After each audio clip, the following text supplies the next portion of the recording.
Hello, my friend. Welcome back to the channel. Come, sit close to the fire. The night is cold, but here, it is warm. You are safe here. I want you to take a deep breath. Just breathe in and breathe out. You are doing good. You have done enough for today. You have carried the weight of the world for long enough. Now, it is time to put it down. It is time to rest. It is time to let the noise of the modern world fade away and listen to the whispers of the past. Let your shoulders drop. Let your jaw relax. There is nowhere else you need to be.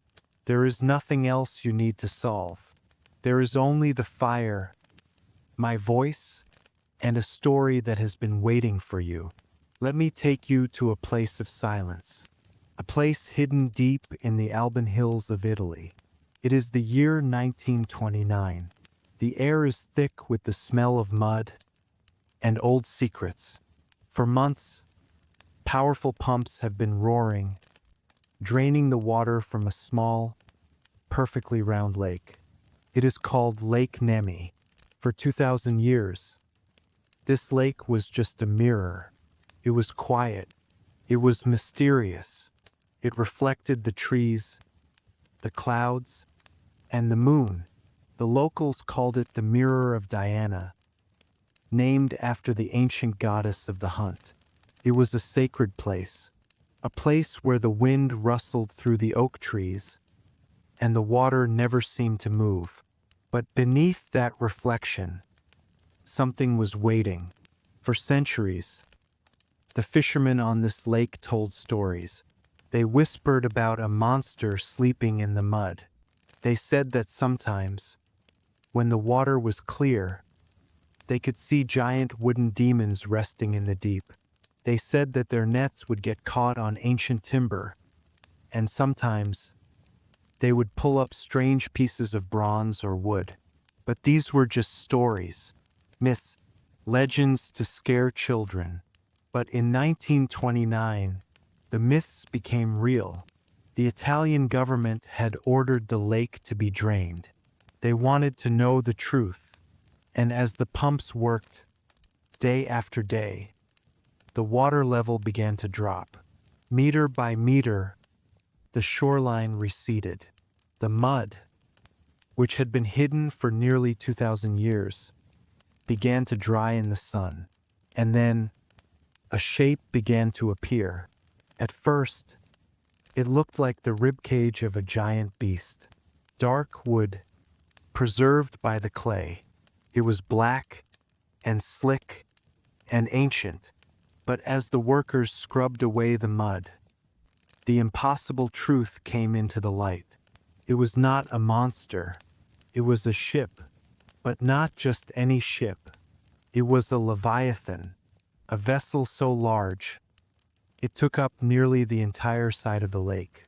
It was over 70 meters long. It was wider than any merchant ship of the ancient world. And then, a few hundred meters away, as the water dropped further, they found another one. Two massive ships, buried in a volcano. You see, this brings us to the great paradox, the mystery that keeps historians awake at night. Lake Nemi is small. It is a tiny cup of water sitting inside the mouth of an old volcano. It is calm.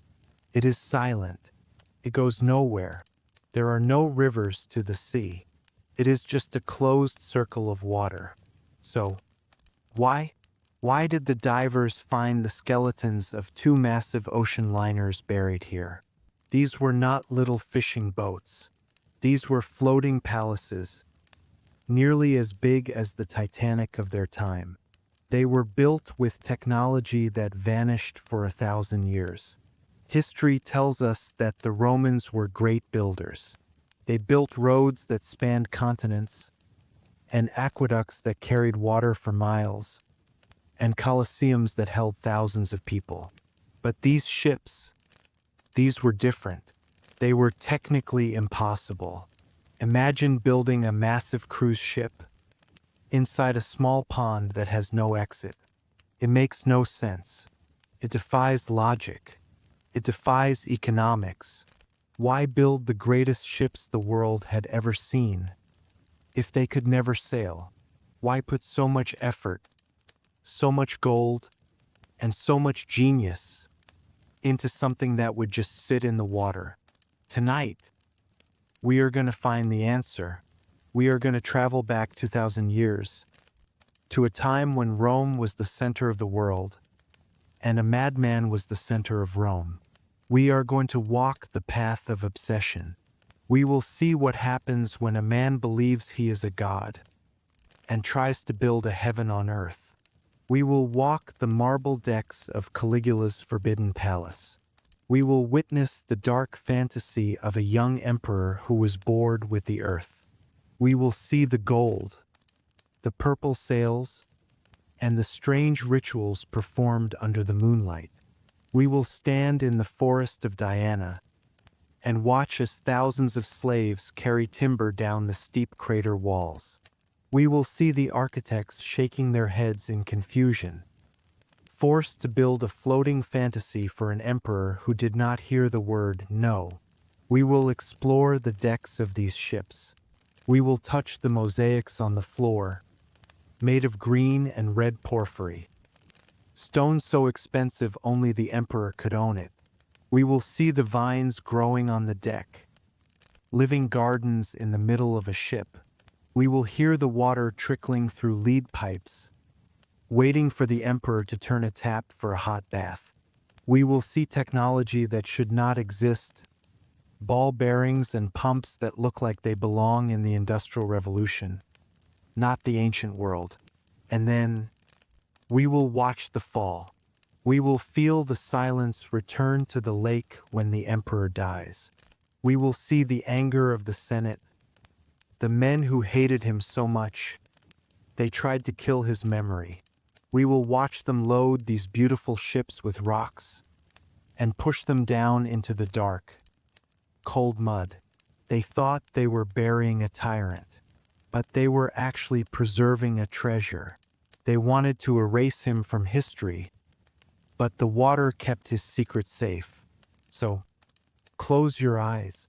Let the darkness of the room wrap around you like a heavy blanket. The water is calm now. The pumps are silent. The lake is still. Let us go back to the beginning, to the time before the ruins, to the time of the forbidden ships. Let us drift into the past and see the world through the eyes of the architect of madness. To understand the ships, you must first understand the man. You see, history often remembers him as a monster, tyrant, a madman who made his horse a senator. And perhaps he was all of those things. But tonight, we are not judging him. We are trying to see the world through his eyes. Because to build a palace on a tiny lake, you have to view reality differently than everyone else. His name was Caligula. He was only 25 years old when he became the master of the known world. Imagine that.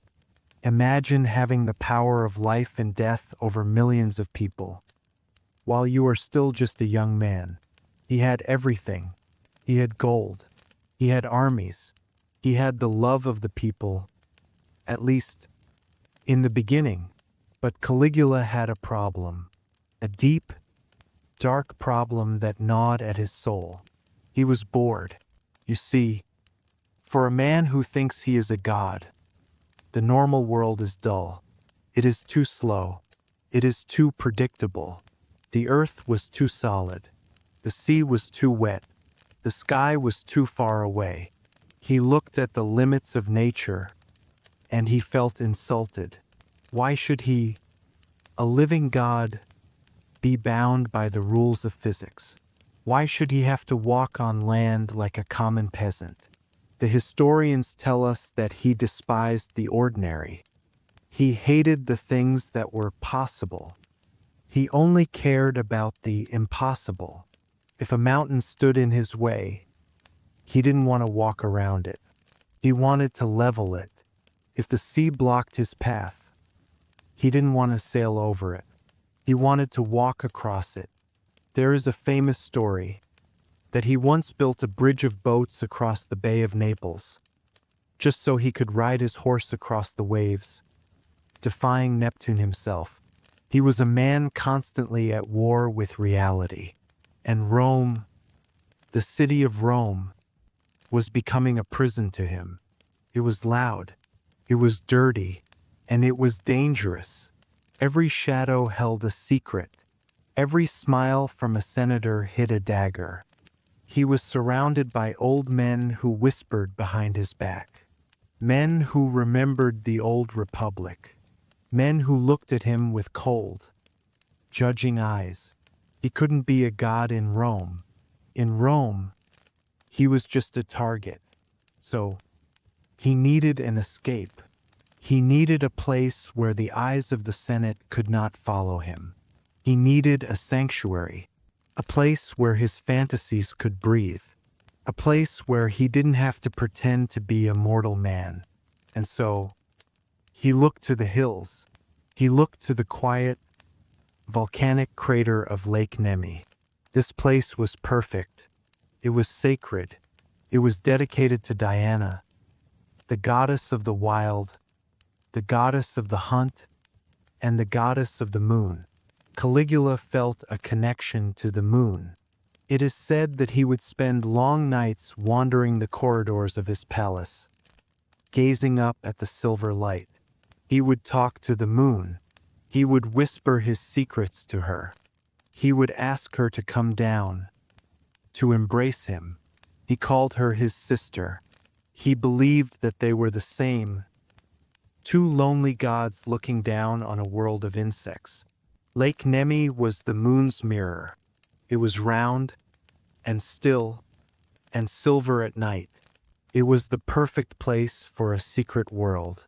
But Caligula did not want a villa on the shore. A villa was static.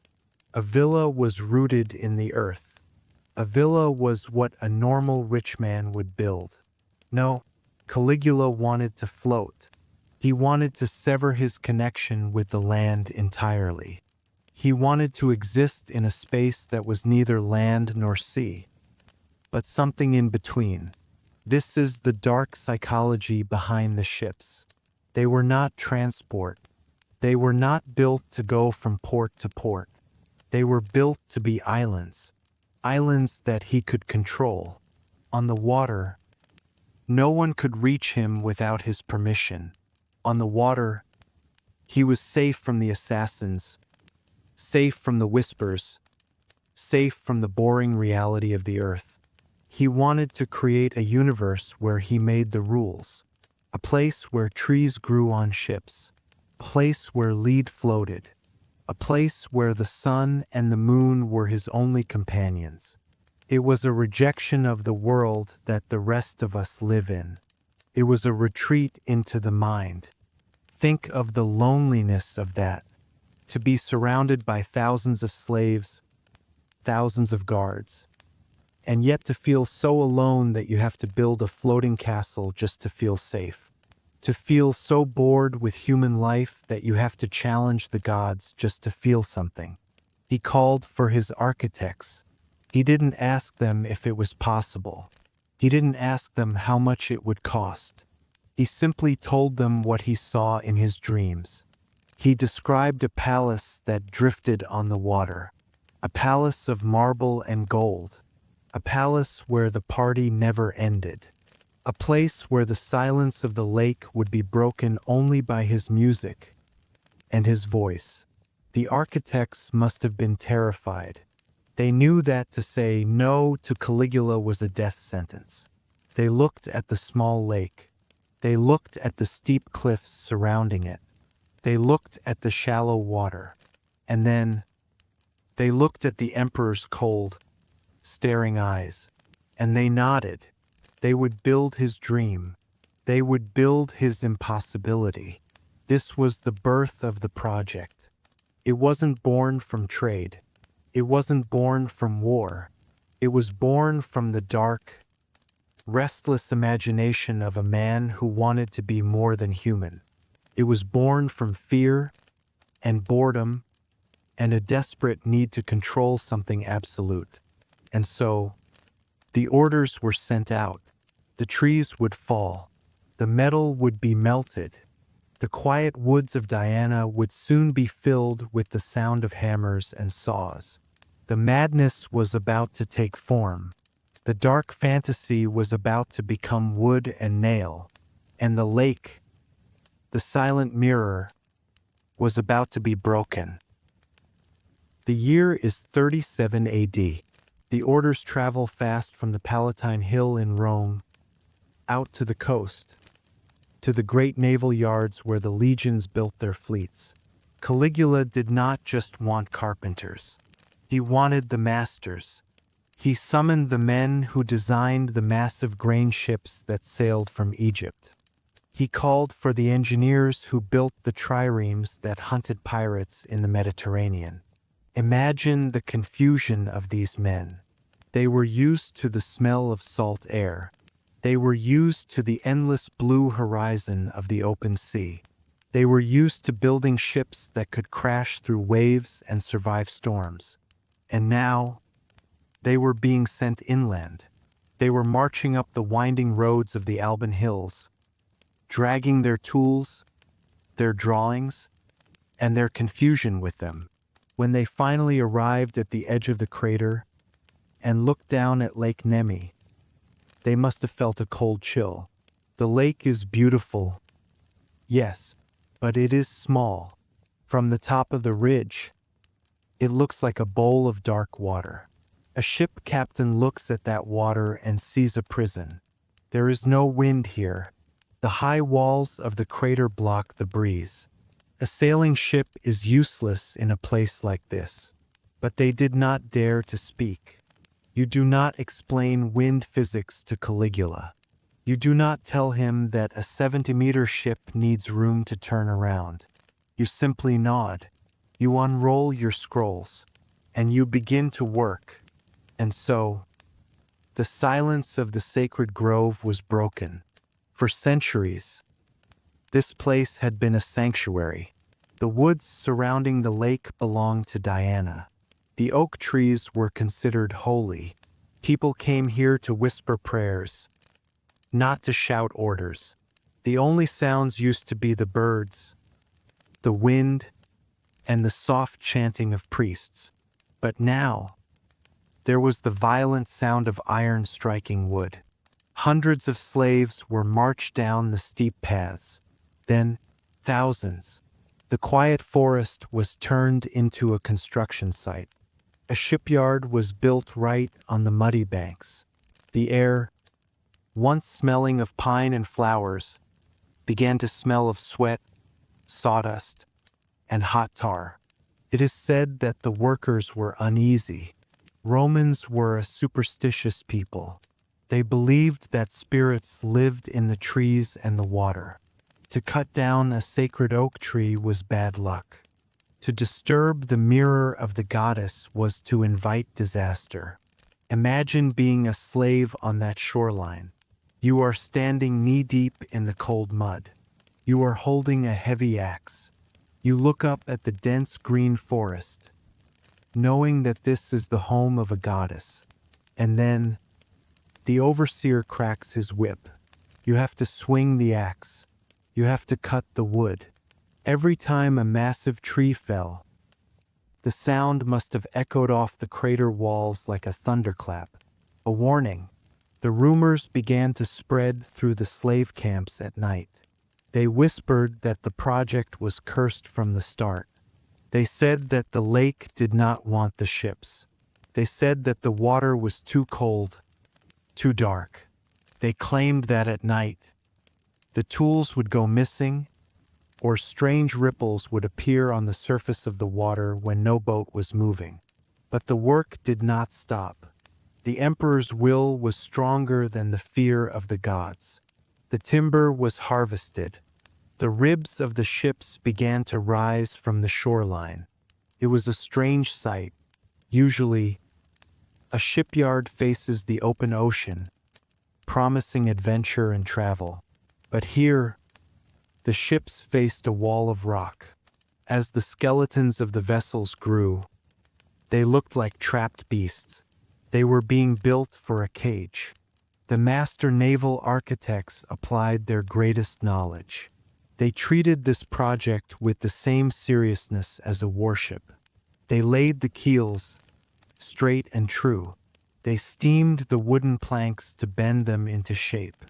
They were building a masterpiece of engineering in a place where no one but the emperor would ever truly appreciate it. The noise of the construction went on for months, the rhythmic heartbeat of industry driving away the peace of nature. The birds fled. The deer ran deeper into the hills. The sanctuary was gone. In its place was a factory of obsession.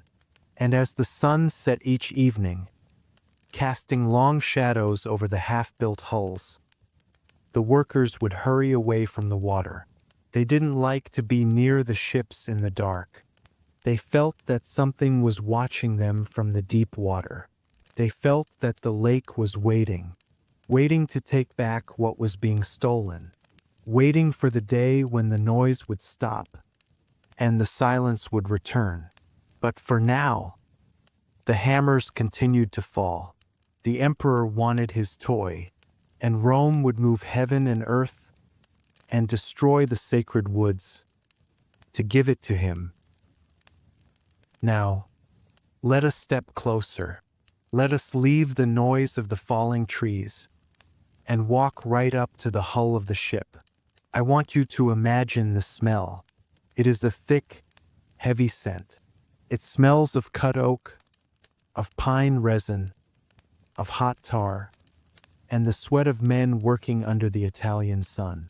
We are witnessing the creation of the skin of the beast. And this is where we begin to see the true nature of the obsession. You see, most tyrants would just want the ship built fast. They would want to see the result. They would say, hurry up, glue it together, throw it in the water. But not here. Here, time seemed to slow down. Here, the focus was on perfection. The Roman shipbuilders were masters of a technique called mortise and tenon. It is a way of joining wood that is almost like a puzzle. They did not just lay planks side by side and nail them to a frame. No, that was too simple. Instead, they cut a deep rectangular hole into the edge of one plank. That is the mortise. Then, they carved a matching tongue on the next plank. That is the tenon. Imagine the sound, the soft thud of wood striking wood as the two pieces are driven together. They lock, they become one, and then, to make sure they never, ever move, the carpenter drills a hole through the joint and drives a wooden peg into it. It is slow work. It is quiet work. Top, top, top. Thousands of joints, tens of thousands of pegs. The hull of the ship became a solid, single shell. It was strong enough to crash through ocean waves. It was strong enough to ram enemy vessels. It was over-engineered for a quiet lake. But the emperor was watching, and for the emperor, only the strongest would do. Once the wood was locked together, they had to make it waterproof. And here, the process becomes almost like a ritual. The workers brought out baskets of wool, raw, scratchy wool. They took this wool and dipped it into a boiling mixture, a dark, bubbling soup of pitch and oil and resin. Imagine the steam rising from the pots. Imagine the workers carefully pressing this sticky, black wool into the seams between the planks. Every crack, every tiny gap was filled. They were sealing the ship against the water. They were making sure that not a single drop of the lake would ever touch the inside of the palace. And then they painted the wood. They covered the entire hull in a layer of lead oxide, a bright, rusty red. It must have looked beautiful, a massive red beast resting on the dark mud. But then, the madness truly began. If you were a naval architect standing there in 37 AD, this is the moment you would have stopped.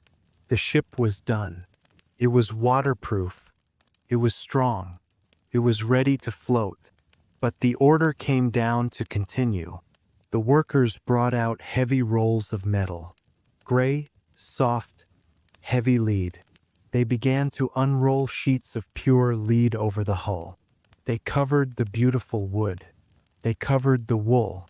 They covered the red paint. They took copper tacks, thousands of them, and hammered the lead sheets onto the ship. Dinka, dinka, dinka. The sound of little hammers hitting metal rang out across the valley. They sheathed the entire bottom of the ship in armor. Now, you have to ask yourself, why? In the ancient world, lead sheathing had a very specific purpose. It was not for armor against rocks. It was not for speed. It was for protection against a monster. A tiny, invisible monster called the shipworm. The shipworm is a terror of the ocean. Eats wood. It bores into the hulls of ships and turns them into sponges. A ship without lead protection in the Mediterranean Sea would rot and sink within a few years. The lead was a shield. It stopped the worms from eating the boat. But here is the mystery. Here is the detail that makes historians pause. Shipworms only live in salt water. They cannot survive in fresh water. Lake Nemi is a freshwater lake. It is a closed bowl of rain and spring water. There are no shipworms in Lake Nemi. There never have been. The wood was perfectly safe. The lead was completely useless. It was a waste of time. It was a waste of gold. It was a waste of thousands of hours of labor. So, why did they do it? Did the architects not know? Of course they knew. These were the men who built the Roman navy. They knew the difference between a lake and an ocean. They knew the biology of the sea. Did they try to tell Caligula? Perhaps. But remember, you do not give a lesson on biology to a man who talks to the moon. The lead was not there for function. It was there for something else. It was there for the idea of the ship. You see, in Caligula's mind, a true imperial ship had lead sheathing. That is what the best ships had. If the great grain haulers of Egypt had lead, then his floating palace must have lead. It didn't matter if it was necessary. It mattered that it was complete. It mattered that it was the absolute best that money could buy. It was a rejection of reality. Reality said, "You do not need this." Caligula said, "I do not care what I need. I care what I want." It was an act of pure, stubborn excess. He was treating the lake as if it were the ocean. He was pretending. It was a child's game played with the resources of an empire. He wanted to feel like he was conquering the sea, even while he was safe in a quiet crater. And so, the workers kept hammering. They buried the wood under tons of gray metal. They added weight to a ship that was already too heavy.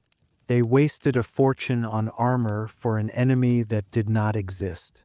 It is a strange feeling to think about those men hammering the copper tacks. Did they look at each other and shake their heads? Did they laugh about it in the slave tents at night? Or were they just too tired? The hull was finished, sat there, dark and heavy, a massive lead-line shell, waiting for the water.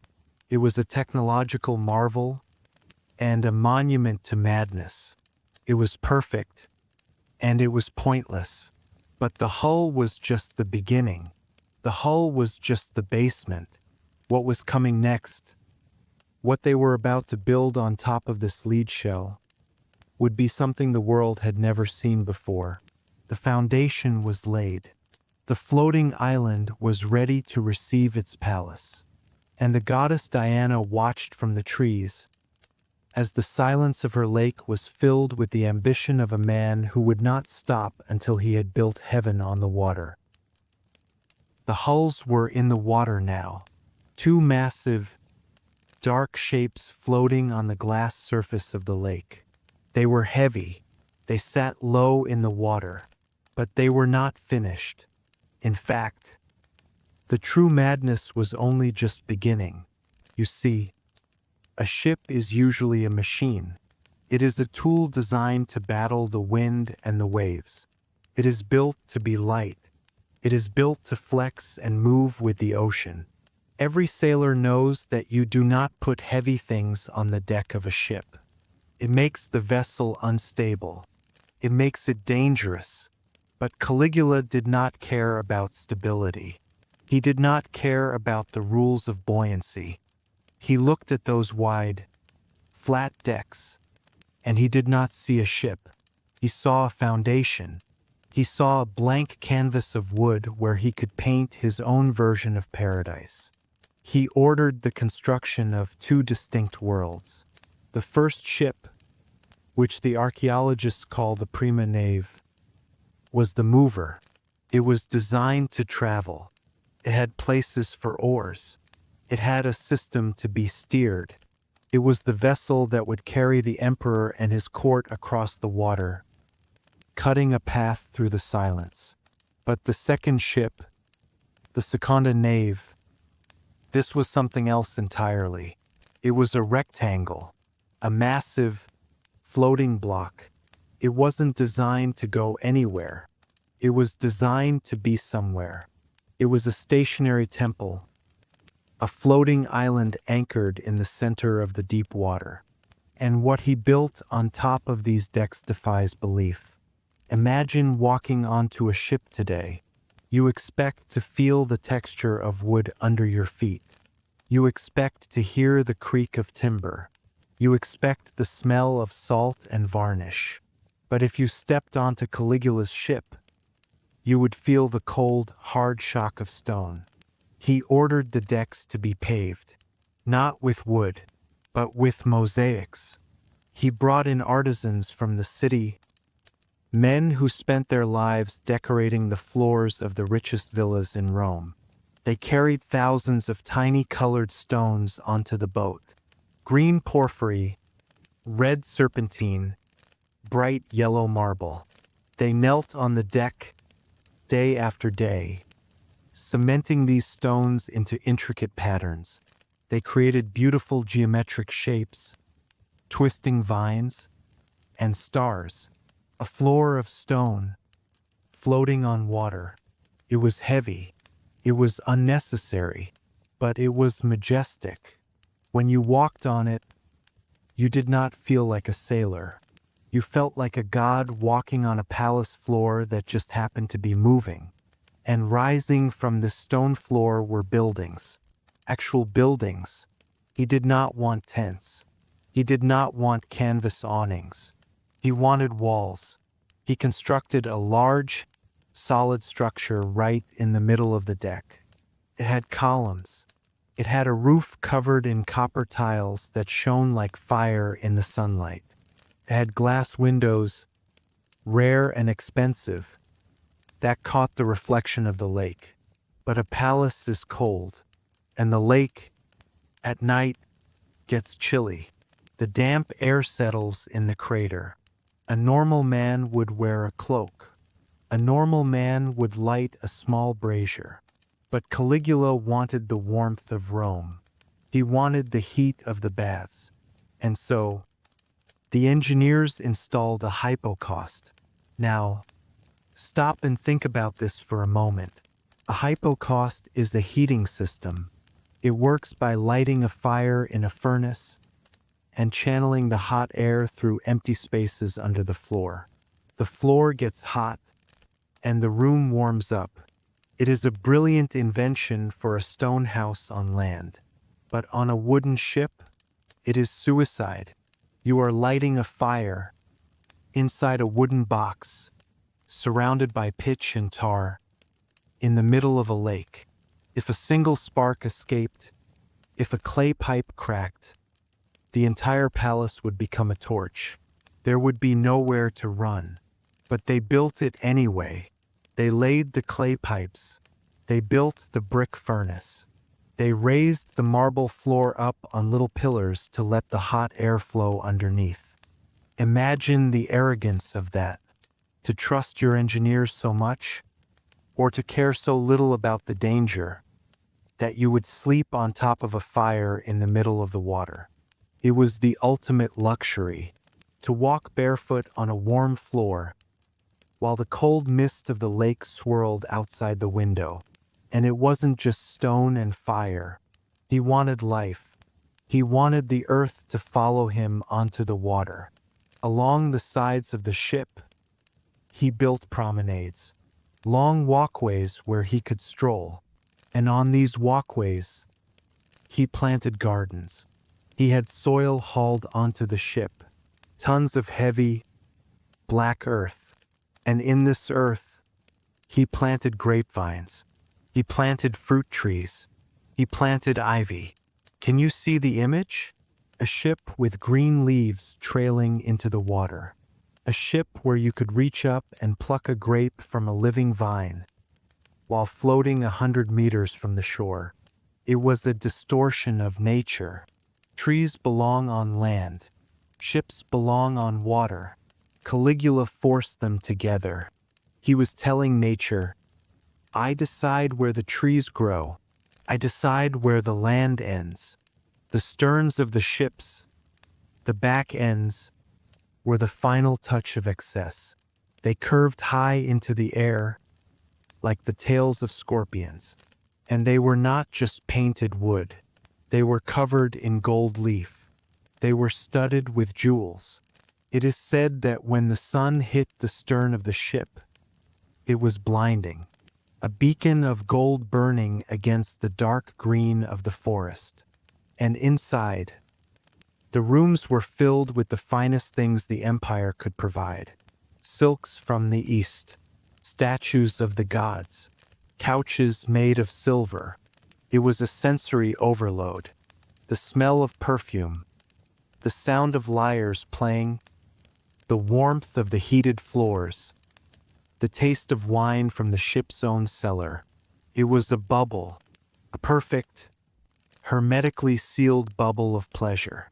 For the slaves rowing the transfer boats, or the guards standing watch on the cold shore, looking out at that glowing structure must have been terrifying. It didn't look like a ship. It looked like a piece of Olympus had fallen from the sky and landed on the lake. It was beautiful, it was magnificent, and it was completely, utterly forbidden. It was a secret kept between the emperor, the lake, and the silent moon, a place where the laws of man and the laws of physics did not apply. The floating palace was ready. The stage was set. But a palace is nothing without its secrets. And deep inside the hull, hidden away from the eyes of the guests, sat machines that were centuries ahead of their time. The luxury was the mask, but the technology, that was the true mystery. Beneath the velvet cushions, beneath the heated marble floors, and beneath the feet of the dancing guests, there was another world. It was a dark, cramped world of oil, wood, and bronze. It was the belly of the ship. And in this darkness, the Roman engineers hid secrets that would confuse the modern world for decades. You see, when we think of the ancient world, we often think of simple tools. We think of levers, pulleys, and wedges. We think of thousands of slaves pulling ropes. We do not think of precision engineering. We do not think of machines that look like they belong in a factory from the 19th century. But when the archaeologists cleared the mud from the bottom of the hull, they found things that should not have been there. They found technology that was out of time. The first discovery was the pumps. Now, every ship leaks. It is the nature of wood and water. Over time, water seeps in. If you do not get the water out, the ship gets heavy, it rots, and eventually, it sinks. On most ancient ships, the sailors would form a line with leather buckets, passing water hand over hand to dump it over the side. It was slow, back-breaking work. But Caligula's palace was too big for buckets, and perhaps the emperor did not want to see sweating slaves running through his parties with pails of dirty bilge water. He wanted the problem to disappear. He wanted the water to vanish by magic. And so, the engineers built a machine. They found it lying in the wreckage. It was a piston pump. Imagine a long wooden pipe, reinforced with bronze bands. Inside it, there was a plunger, like a syringe. It was connected to a handle, a crank. When a man turned the crank, the plunger moved up and down. It sucked water in and pushed it out through a lead pipe with a valve. This is not ancient technology. This is the grandfather of the modern engine. The mechanics of it, the way the crank converted a circle motion into a straight up and down motion, is exactly how a car engine works today.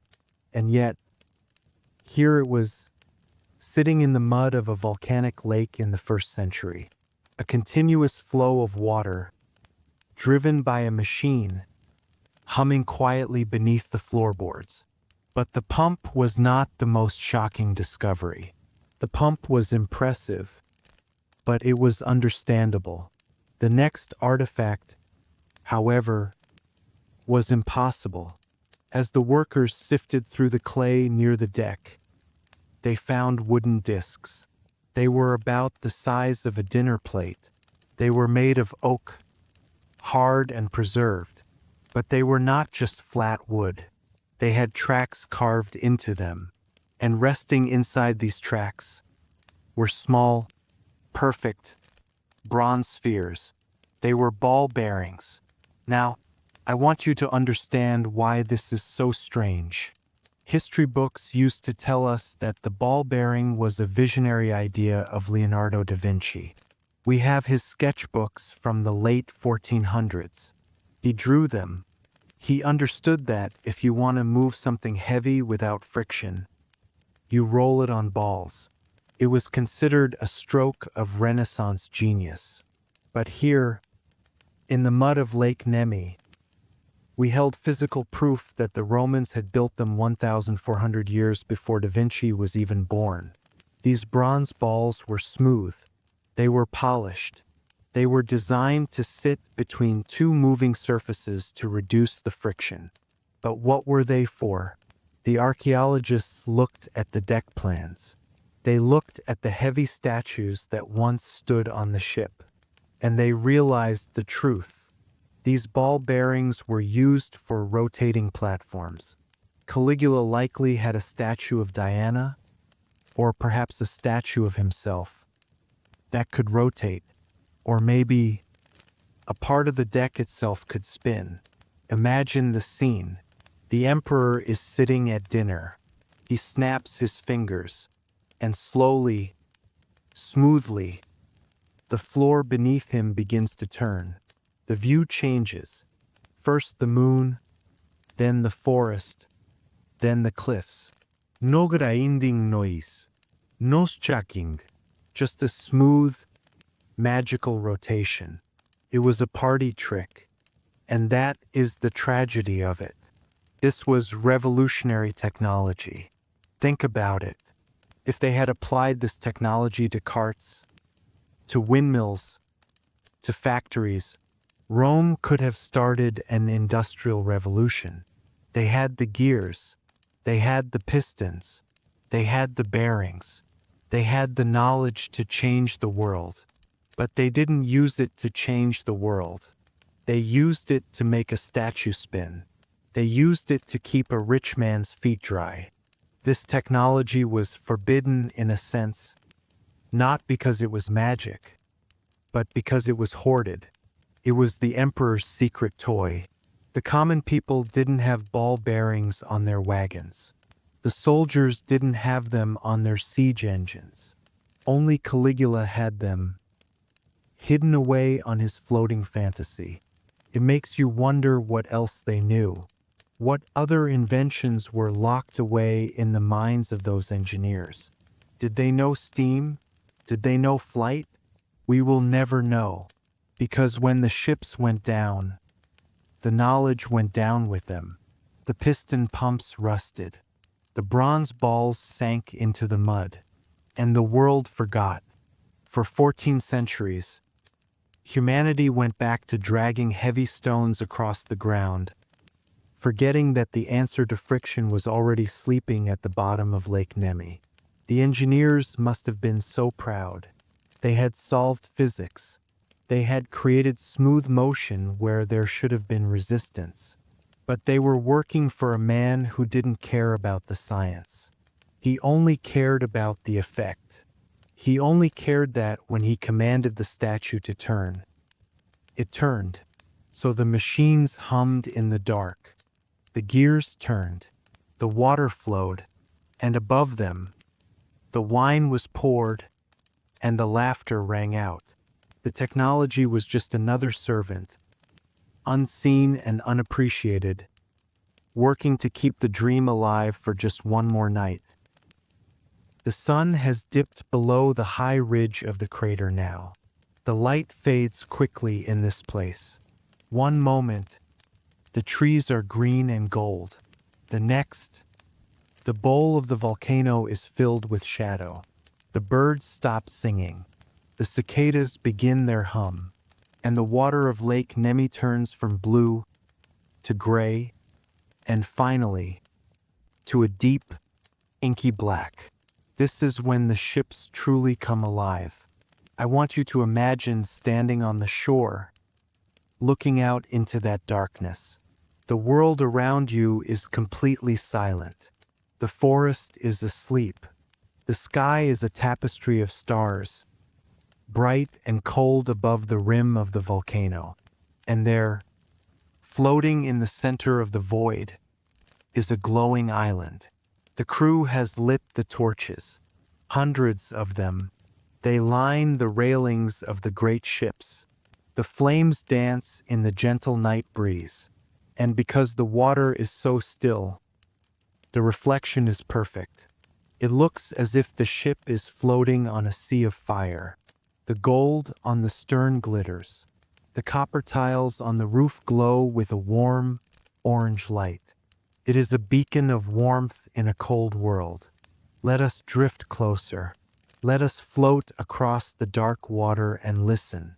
You can hear music.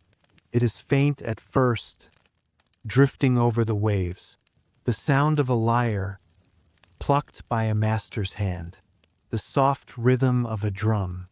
It is hypnotic music, designed to make you forget time. It mixes with the sound of the water lapping gently against the lead hull. It is a lullaby for an emperor. Above the deck, great awnings are stretched out to block the dew. But these are not made of canvas. They are made of silk, and not just any silk. They are dyed with Tyrian purple. In the ancient world, this color was forbidden to anyone but the emperor.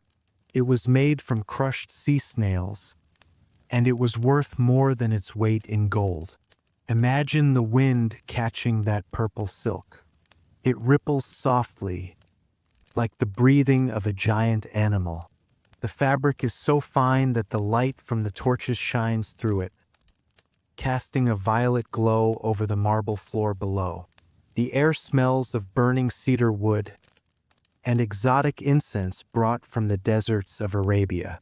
It smells of roasting meat and sweet wine, creates a heavy, dreamlike atmosphere. a haze of pleasure that separates the ship from reality. But as the night deepens, the mood changes, the music stops, the laughter fades, and the silence returns. This is the hour of the wolf, the hour of the moon. Caligula walks to the edge of the ship. He is wearing his robes. He looks up at the sky. The full moon is rising over the edge of the crater. Its silver light strikes the water, creating a path that leads straight to the ship. Remember, this lake belongs to Diana. She is the goddess of the moon. She is the goddess of the hunt. And Caligula, in his madness, believes he is her brother. The historians tell us of strange rituals. They whisper of midnight ceremonies performed on that floating deck. The emperor would stand before the rotating statue of the goddess. He would offer her wine. He would speak to her in strange tongues. He would ask her for the secrets of the universe. For the slaves watching from the shadows, it must have been terrifying to see their master, the ruler of the world, conversing with the sky, to feel the presence of the ancient gods in this dark, volcanic hole. The air would feel thick, charged with electricity. They were floating on holy water, defying the natural order. There was a feeling of profound isolation. When you are on the ship, Rome does not exist. The Senate does not exist. The legions, the wars, the taxes, the hunger, none of it exists. There is only the light of the torches, the smell of the incense, and the dark water stretching out in every direction. It is a bubble of time, a suspended moment. The guests would fall asleep on the silver couches, wrapped in furs, listening to the water trickling through the pipes of the fountains. They felt safe. They felt eternal. They thought that this night would never end. They thought that the party would go on forever. But nature does not like to be challenged, and history does not like to be ignored. The fire in the torches would eventually burn down. The sun would eventually rise, and the madness of the emperor would eventually catch up with him. For now, however, let us leave them there, floating in the dark, a palace of light on a lake of shadows, safe in their dream, unaware that the waking world is sharpening its knives, unaware that the silence of the lake is about to be broken by a very different kind of noise. Sleep now, little ships, sleep while you can, for the dawn is coming, and with the dawn comes the fall. The year is 41 AD. It is January. In the Alban Hills, the air is crisp and cold. The mist clings to the surface of Lake Nemi, hiding the great floating palaces in a veil of white. Up here, in the sanctuary of Diana, everything is peaceful. The wood smoke rises from the furnace chimneys. The slaves are polishing the bronze. The cooks are preparing for the emperor's return. They are waiting for the music to start again. But in Rome, 20 miles away, the music has stopped forever. The city is a cauldron of tension. The people are tired. The Senate is terrified. And the Praetorian Guard, the emperor's own protectors, have had enough. The madness has gone on too long. The whims of the living God have become too dangerous. And so, the end does not come with a great war. It does not come with a fleet of enemy ships sailing into the lake. It comes in a dark, narrow tunnel beneath the Palatine Hill in Rome. It is just past noon. Caligula is leaving the morning games. He is tired. He wants a bath. He wants lunch. He turns into a quiet corridor, a shortcut known as the Cryptoporticus. It is a place of shadows. The stone walls dampen the sound of the crowd outside. He is separated from his German bodyguards. He is alone with a few men he thinks he can trust. But he is wrong. A man steps forward. His name is Cassius. He is a soldier, a man of the old school, a man who remembers dignity. He draws his sword. I will not describe the violence to you. It is not necessary. It was quick. It was brutal. And it was final. The man who thought he was a god. The man who built bridges across the sea and palaces on the lake, fell to the stone floor just like any other mortal. The silence that followed in that tunnel was heavier than the stone ceiling above. The shout went out. The tyrant is dead. Rome is free. Bad news travels fast. But in the ancient world, it traveled at the speed of a galloping horse. Imagine the rider leaving the city gates. He is riding hard. The hooves of his horse strike the paving stones of the Appian Way. Clop, clop, clop. He rides past the tombs of the ancestors. He rides past the olive groves and the vineyards. He is carrying a message that will change the world. He is carrying the death sentence of the Nemi ships. He turns up the winding road into the hills. The horse is sweating. Its breath comes in white clouds in the cold air. The rider reaches the rim of the crater and looks down. There they are, the two great ships, the Prima Nave and the Seconda Nave. They are floating peacefully. The crew is likely scrubbing the decks. Maybe a priest is offering incense to Diana. They do not know that their world has ended. They do not know that they are guarding a dead man's dream. The rider descends to the shore. He finds the captain. He finds the overseer. He whispers the words. Gaius is dead. The Senate has declared him an enemy. It is over. Imagine the feeling in the pit of the stomach. The cold realization. 4 years. These men had worked for the emperor. They had followed his impossible orders. They had taken his gold. And now, that connection was a death warrant. To be a friend of Caligula was to be an enemy of Rome. The panic would have been quiet, but intense. There was no time to pack everything. There was no time to properly decommission the ships. The orders were simple. Leave. Disappear. Forget you were ever here. The evacuation began immediately. The high-ranking officials, the architects, the priests, they grabbed what they could carry and fled. They melted into the countryside, hoping to wash the stink of the regime off their hands. The slaves were likely confused, then terrified. Then they too slipped away into the woods. And then, silence. True silence. For the first time since the first tree was cut. The noise stopped. No hammers.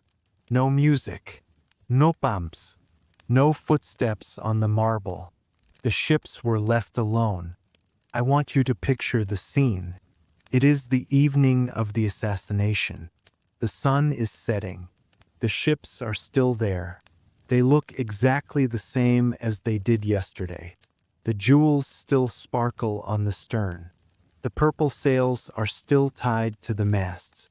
The table is still set for dinner, with silver cups and plates that will never be used.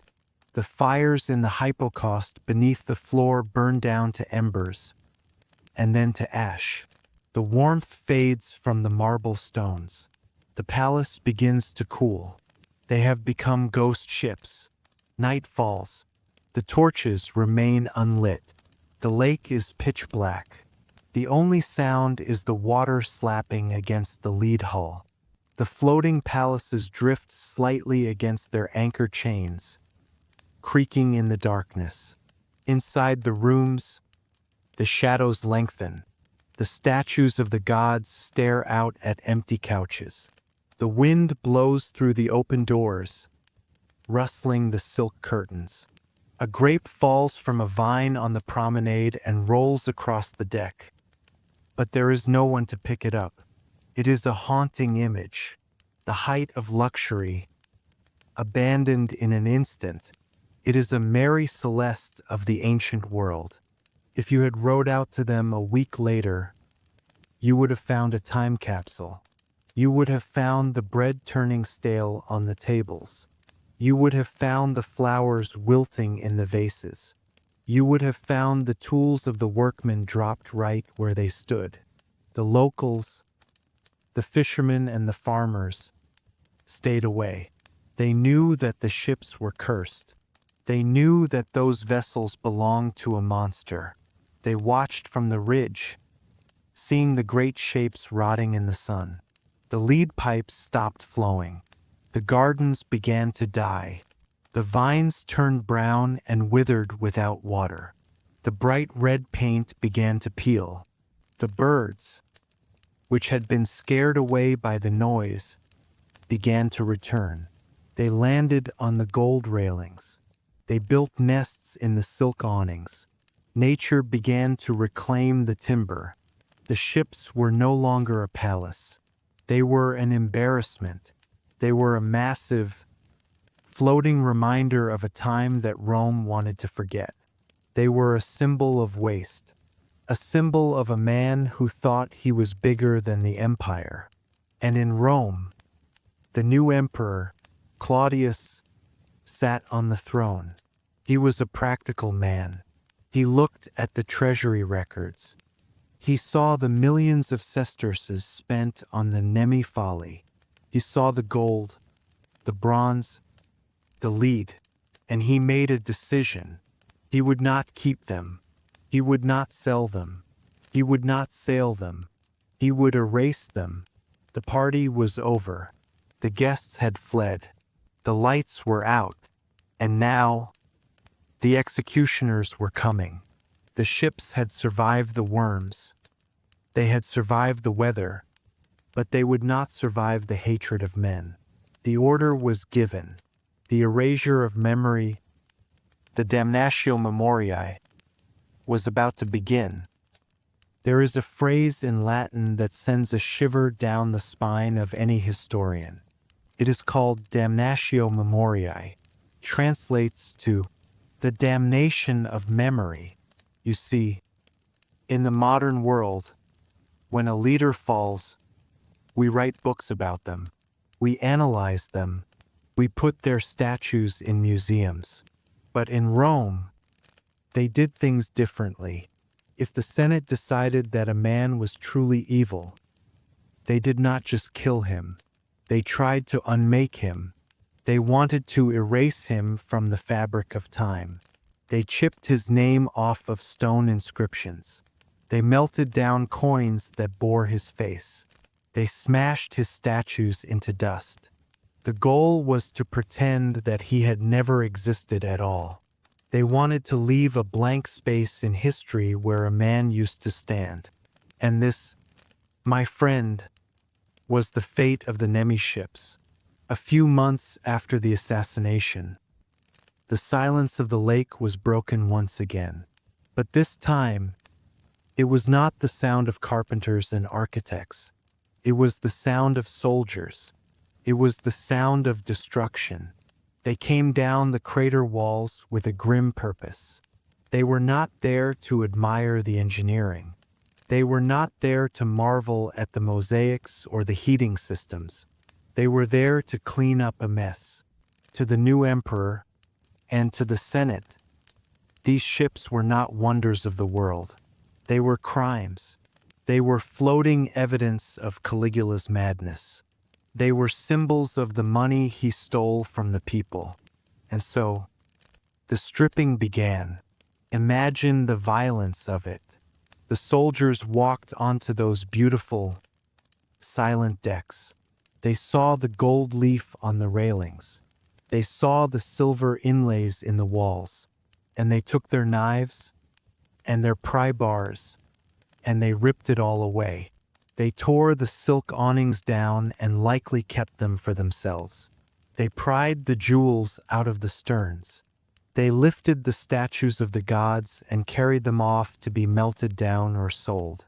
It was a looting, a systematic dismantling of beauty.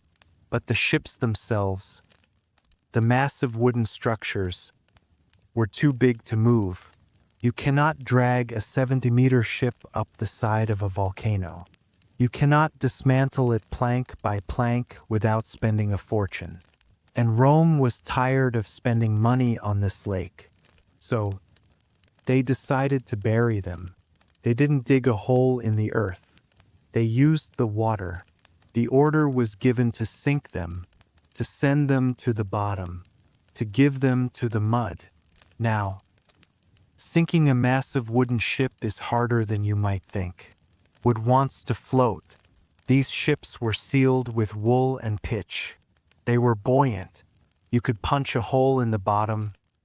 Yes, but they might just wallow in the shallows, half submerged, looking like rotting carcasses. That was not good enough. They needed them to disappear completely. So, they brought rocks, thousands of heavy stones. The soldiers formed lines, passing the rocks hand to hand. They walked onto the palace decks, and they began to pile them up. Thud, thud, thud. The sound of stone hitting the beautiful mosaic floors. They smashed the tiles. They broke the marble. They filled the rooms with rubble. They piled rocks in the hull. They piled rocks in the engine room. And this is the true tragedy. This is the moment that makes you want to weep for history. Imagine a soldier standing in the bilge of the ship. He is holding a heavy rock. He looks down. He sees a strange machine. It is the piston pump. It is a marvel of engineering. It could save thousands of lives in the mines. It could water crops in the desert. It is the future.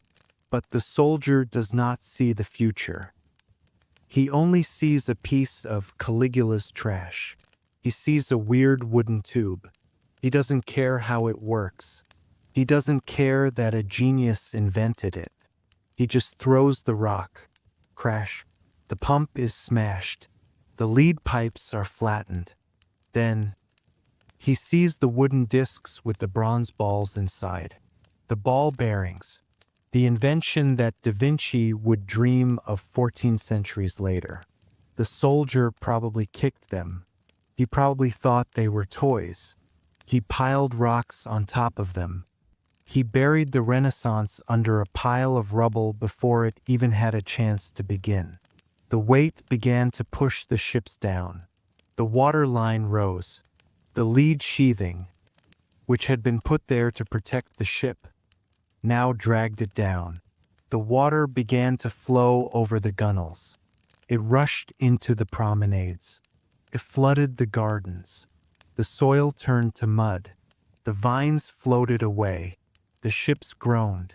You can imagine the sound of the timber stressing under the weight of the rocks and the water. The wood screaming as it was forced to die. And then, the final plunge. The water rushed into the hull. The air trapped inside escaped in great, violent bubbles.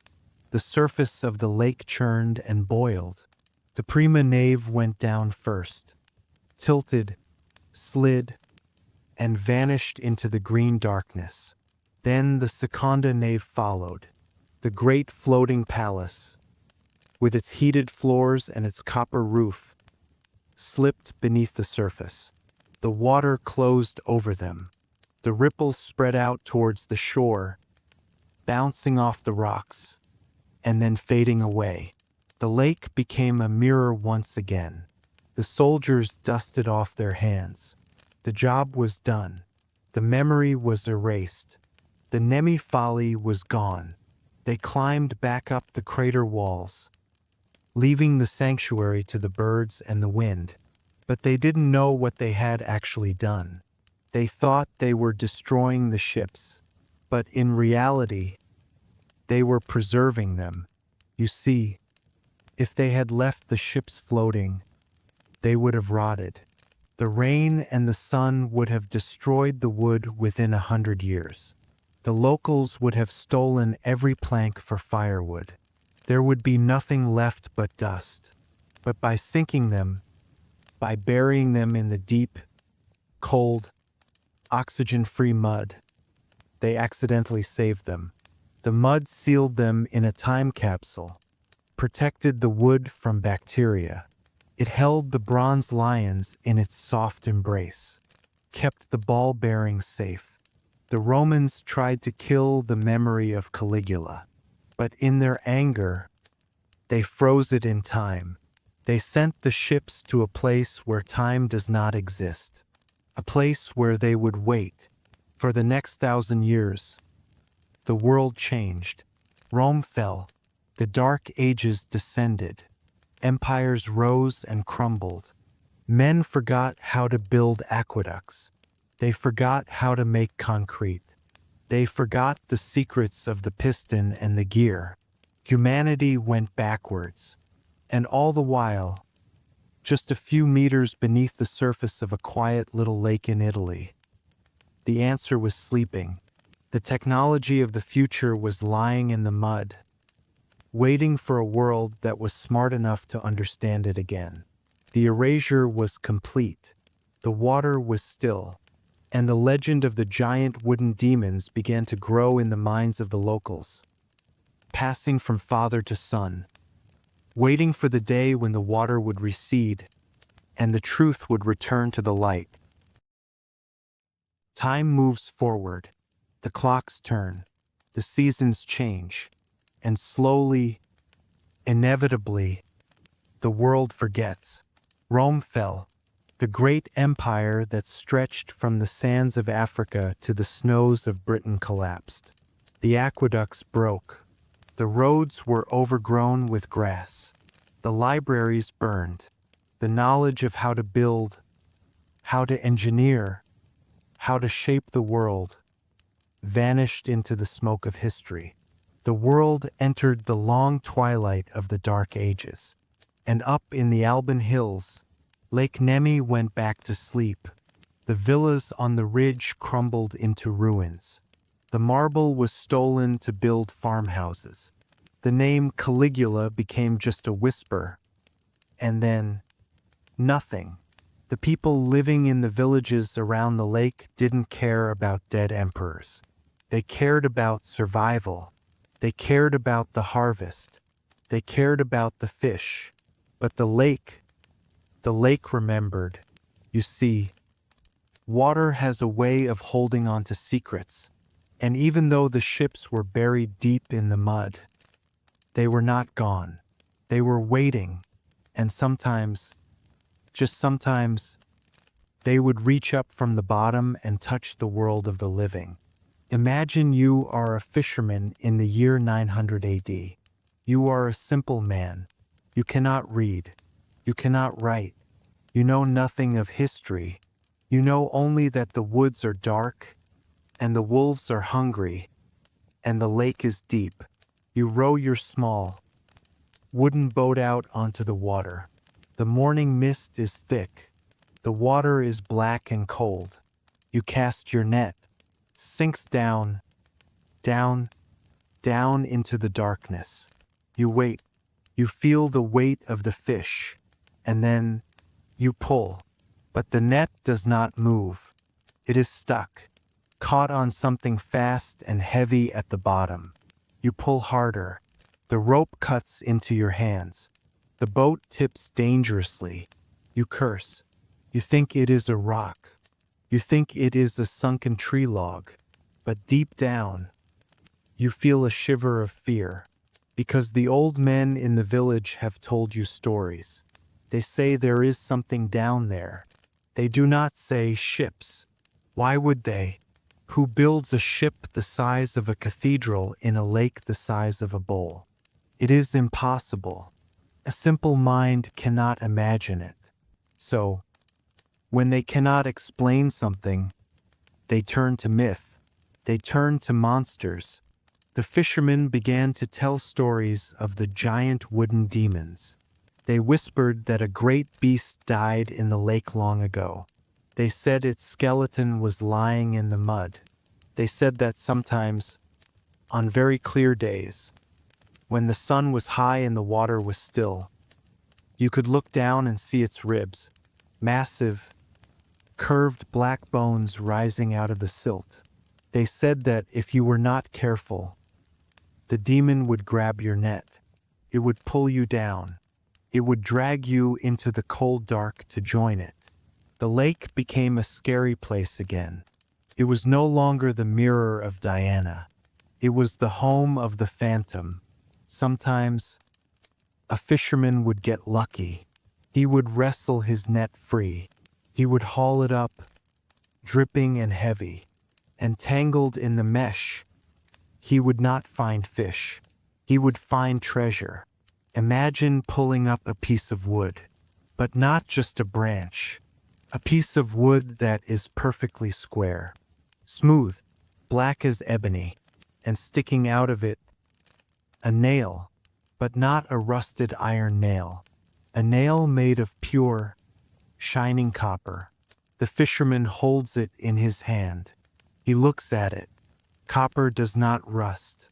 It looks as new as the day it was hammered in 1,000 years ago. He sees the strange markings on the wood. He feels the weight of it. This is not nature. This is magic. He takes it to the village.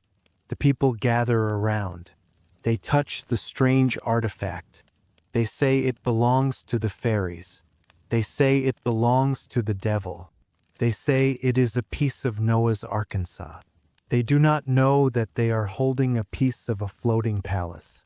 They do not know they are touching the handiwork of a Roman master. They melt the copper down to make tools. They burn the wood to warm their huts. The history is consumed by the present. And so, the legend grew. The ships of Nemi ceased to be facts. They became ghosts. Travelers passing through Italy would hear the rumors. They would stop at the local inns. They would hear the locals talking about the sunken city in the volcano. Some said it was a temple filled with gold. Others said it was a cursed tomb. The fear protected the ships. People were afraid to dive there. In the ancient world, diving was a common trade. But in the Middle Ages, the water was seen as a barrier to the underworld. You did not go down there. You did not disturb the sleep of the Leviathan. And nature helped to hide them. Over the centuries, the mud continued to settle. The leaves from the forest fell into the water every autumn, sinking down and covering the wrecks in layer after layer of silt. The ships were being tucked in, wrapped in a blanket of earth. The Seconda Nave, the great palace, was buried almost completely, but the Prima Nave, the first ship, sat a little higher. It was restless. It was the one that snagged the nets. It was the one that kept the story alive. It is strange to think about the ball bearings during this time. While Europe was struggling to build a decent cartwheel, while men were dying of plague and ignorance, those perfect bronze spheres were sitting there in the dark, a technological miracle, sleeping right beneath the feet of people who thought the earth was flat. The lake held its breath. It waited through the wars of the popes. It waited through the invasions. It waited through the long, dark winters of the medieval world. It was a time of silence, a time of ignorance. The monster slept, but humanity is curious. We cannot help ourselves. We are drawn to mysteries like moths to a flame. The Dark Ages could not last forever. The light of the Renaissance was coming. The minds of men were waking up. They were starting to read the old books again. They were starting to ask questions. And eventually, someone would look at that lake, and they would not see a demon. They would not see a monster. They would see a challenge. They would stop fearing the ghost, and they would try to catch it. The era of the myth was ending. The era of the treasure hunters was about to begin. The silence of the lake was about to be broken by the sound of grappling hooks and the heavy breathing of men trying to steal from the past. But for now, let the mist roll over the water one last time. Let the fishermen cross themselves and row quickly to shore. Let the monster sleep for just a little longer. The year is 1446. The darkness is lifting. The world is waking up from a long sleep. In Italy, men are beginning to look at the ruins of Rome with new eyes. They no longer see them as piles of old stones to be stolen. They see them as puzzles. They see them as the work of giants. This is the dawn of the Renaissance, the rebirth of wonder. And into this new world steps a man named Leon Battista Alberti. You must understand, Alberti was not just a man. He was a mind on fire. He was an architect. He was a mathematician. He was a poet. He was the kind of man who looked at the impossible and saw a challenge. He was a true Renaissance man before the term even existed. He had heard the rumors. He was a guest of a powerful cardinal, a man named Prospero Colonna, who owned the land around Lake Nemi. The cardinal had listened to the fishermen.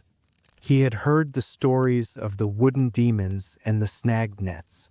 But the cardinal was an educated man. He did not believe in monsters. He suspected that the legends were hiding a truth that was far more valuable. He suspected gold. So, he asked Alberti to solve the riddle. He asked him to drain the lake of its secrets. Imagine the scene on the shore. It had been 1400 years since the emperor's engineers stood on this mud. Now, a new group of engineers arrived, but they did not have the resources of an empire. They did not have the legions. They had to improvise. Alberti built a raft, a massive floating platform made of empty wine barrels and timber. It was crude, but it worked. He floated it out to the center of the lake, right over the spot where the fishermen said the demon lived. He didn't have sonar. He didn't have cameras. He had something much more primitive. He had hooks, great iron grappling hooks. They were sharp. They were heavy. They were attached to long, thick ropes. The plan was simple. It was brutal. It was not archaeology. It was fishing for a leviathan. Alberti stood on the raft. He gave the order. The men threw the hooks over the side. Splash. The iron claws sank down into the green water, down past the light, down into the cold, down into the mud. They waited for the ropes to go slack. Then, the men began to drag the raft. They pulled the hooks across the bottom of the lake, searching. Suddenly, the ropes went tight. The raft jerked to a stop. The hooks had found something. Heave! Alberti would have shouted. Pull! The men on the raft strained against the ropes. Their muscles burned. The wood of the raft groaned. Whatever was down there, it was heavy. It was immovable. It was rooted to the earth. For a moment, there was a battle. It was the strength of the Renaissance against the weight of the ancient world. The men pulled with all their might. They wanted the treasure. They wanted the monster. But the ship, buried in 20 feet of heavy clay, would not yield. It held fast. And then, something gave way. There was a vibration in the rope. A dull, underwater snap. The tension broke. The men fell back onto the deck. They hauled the ropes up hand over hand. Faster now, eager to see what they had caught. As the hook broke the surface, water streaming from its iron prongs, Silence fell over the raft. It had not caught a rock. It had not caught a bone. Impaled on the hook was a jagged, dripping piece of black wood. Alberti stepped forward. He touched it. It was oak. It was ancient, solid, and incredibly hard. And attached to the wood was a piece of metal. It was lead and copper. The fishermen crossed themselves. They stared at the dark shard with fear, but Alberti smiled, because he knew, in that moment, the myth died, and history was born. The monster was real, but it was not a beast of flesh and blood. It was a machine. It was a vessel. The piece of wood they tore up proved it. The Romans had built something down there, something massive. Alberti tried to send divers down. He hired men from Genoa, who were known for their ability to hold their breath. They swam down into the murky dark. They came back up gasping for air, their eyes wide. They reported that they had touched a vast wooden deck.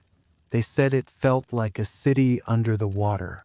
They said it was huge, far bigger than any ship they had ever seen. Alberti wanted to raise it. He was a genius, but he was limited by his time. He tried to use windlasses. He tried to use buoyancy, but the rope snapped. The hooks tore more wood away. The ship was too heavy. The mud was too possessive. It refused to let go of its prize. In the end, Alberti had to give up. He realized that the technology of 1446 was not enough to fight the physics of the lake. But he had done something important. He had proven the existence of the ghost. He had touched it. He had torn a piece of its flesh and brought it into the sunlight. The expedition ended. The raft was dismantled. The silence returned. But the damage was done. The hull of the prima nave now had a wound, a scar from the iron hook. It was the first act of violence in the rediscovery of the ships. The mystery was no longer if they existed. The mystery was now what they were. Were they temples? Were they treasuries? Why were they so big? Alberti went back to Rome. He wrote about what he found. He told the world that a giant slept in Lake Nemi, and in doing so, he guaranteed that the ships would never be safe again. He had rung the bell. He had started the treasure hunt. The Nemi ships were no longer a legend. They were a target, and the next man who came would come with even bigger machines and an even greater hunger to see what lay beneath the veil of the water. The age of the dive had begun. 90 years. That is how long the lake was left alone after Alberti's hooks tore the wood. 90 years of silence. 90 years for the mud to settle back over the wound. But obsession is a disease that sleeps in the blood of men. And it woke up again in the heart of a military engineer named Francesco de Marchi. He did not want to fish for the ships. He did not want to drag hooks blindly through the dark. He wanted to go there. He wanted to visit the underworld. Now, I want you to picture the courage, or perhaps the insanity, required for what I am about to describe. Today, if you want to go underwater, you put on a sleek mask, you strap a tank of compressed air to your back, and you swim. It is easy. It is comfortable. But in the 16th century, the underwater world was as alien as the moon. It was a place where humans were not meant to go. It was a place of crushing weight and suffocation. But de Marchi had a machine. His friend, a genius named Guglielmo de Lorena, had built a device. They called it a diving bell. But do not picture a modern bell.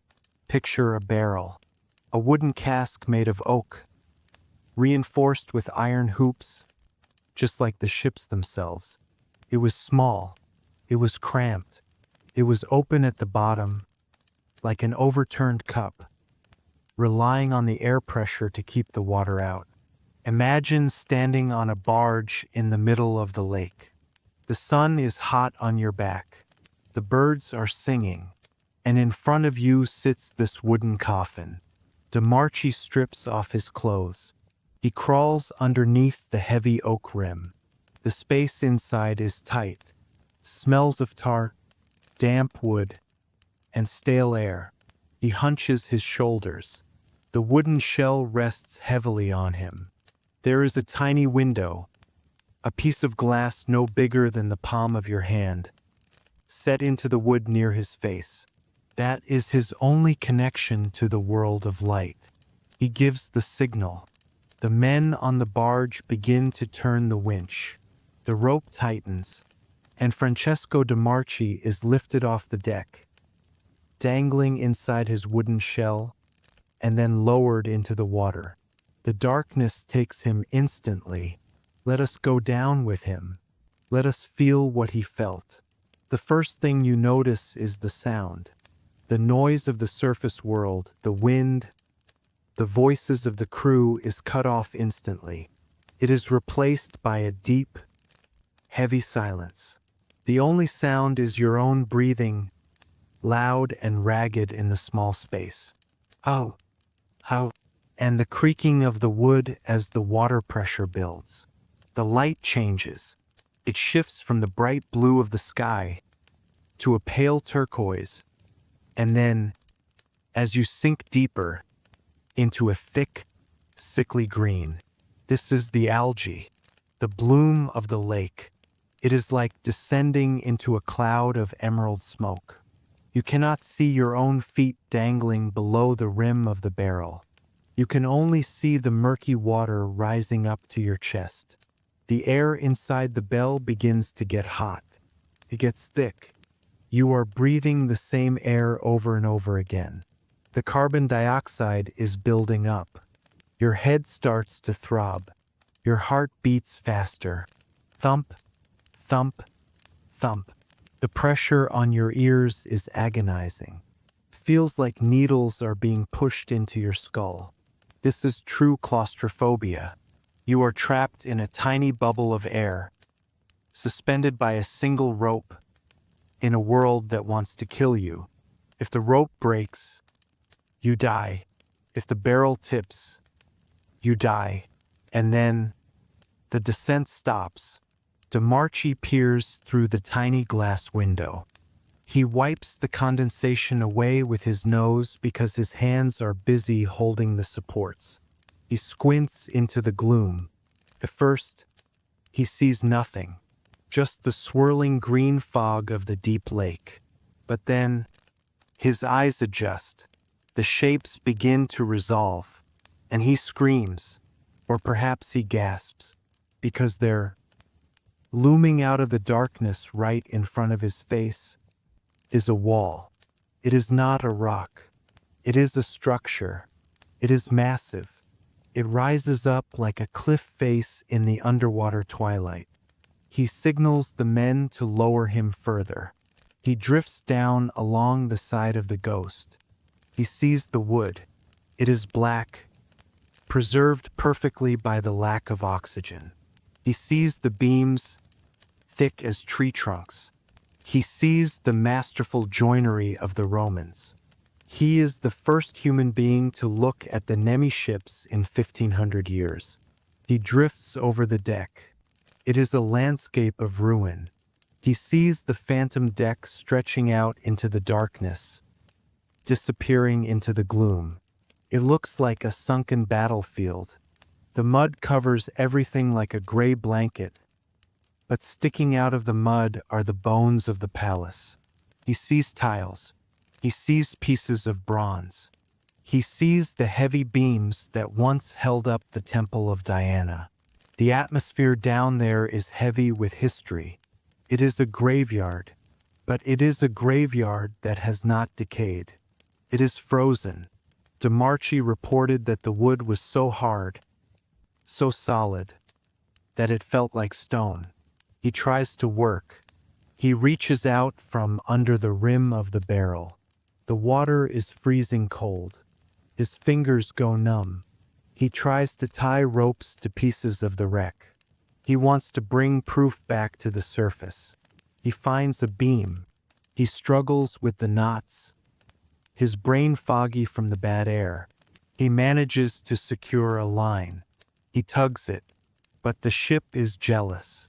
It does not want to give up its secrets.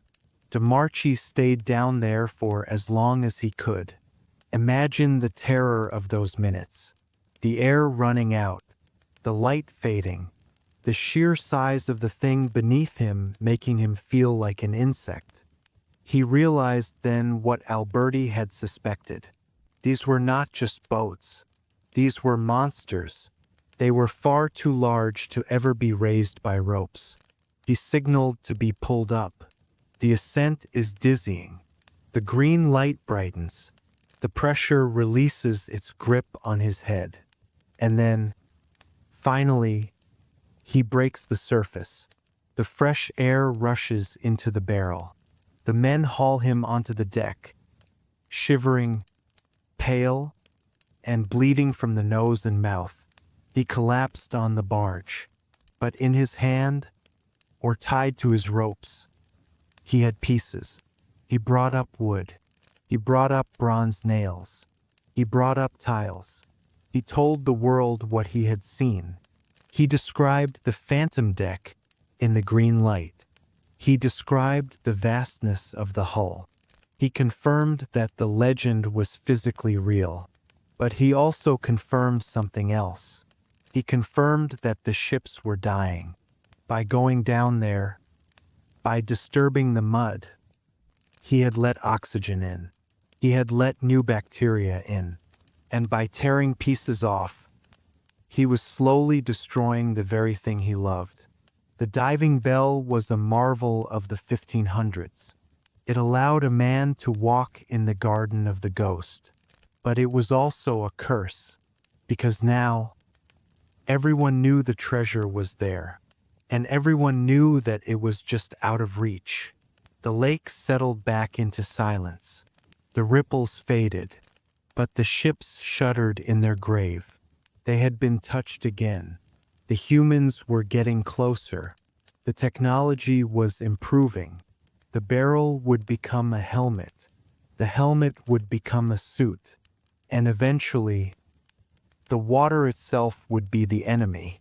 But for now, DeMarchi sat on the shore, drying himself by a fire, looking at the dark water with haunted eyes.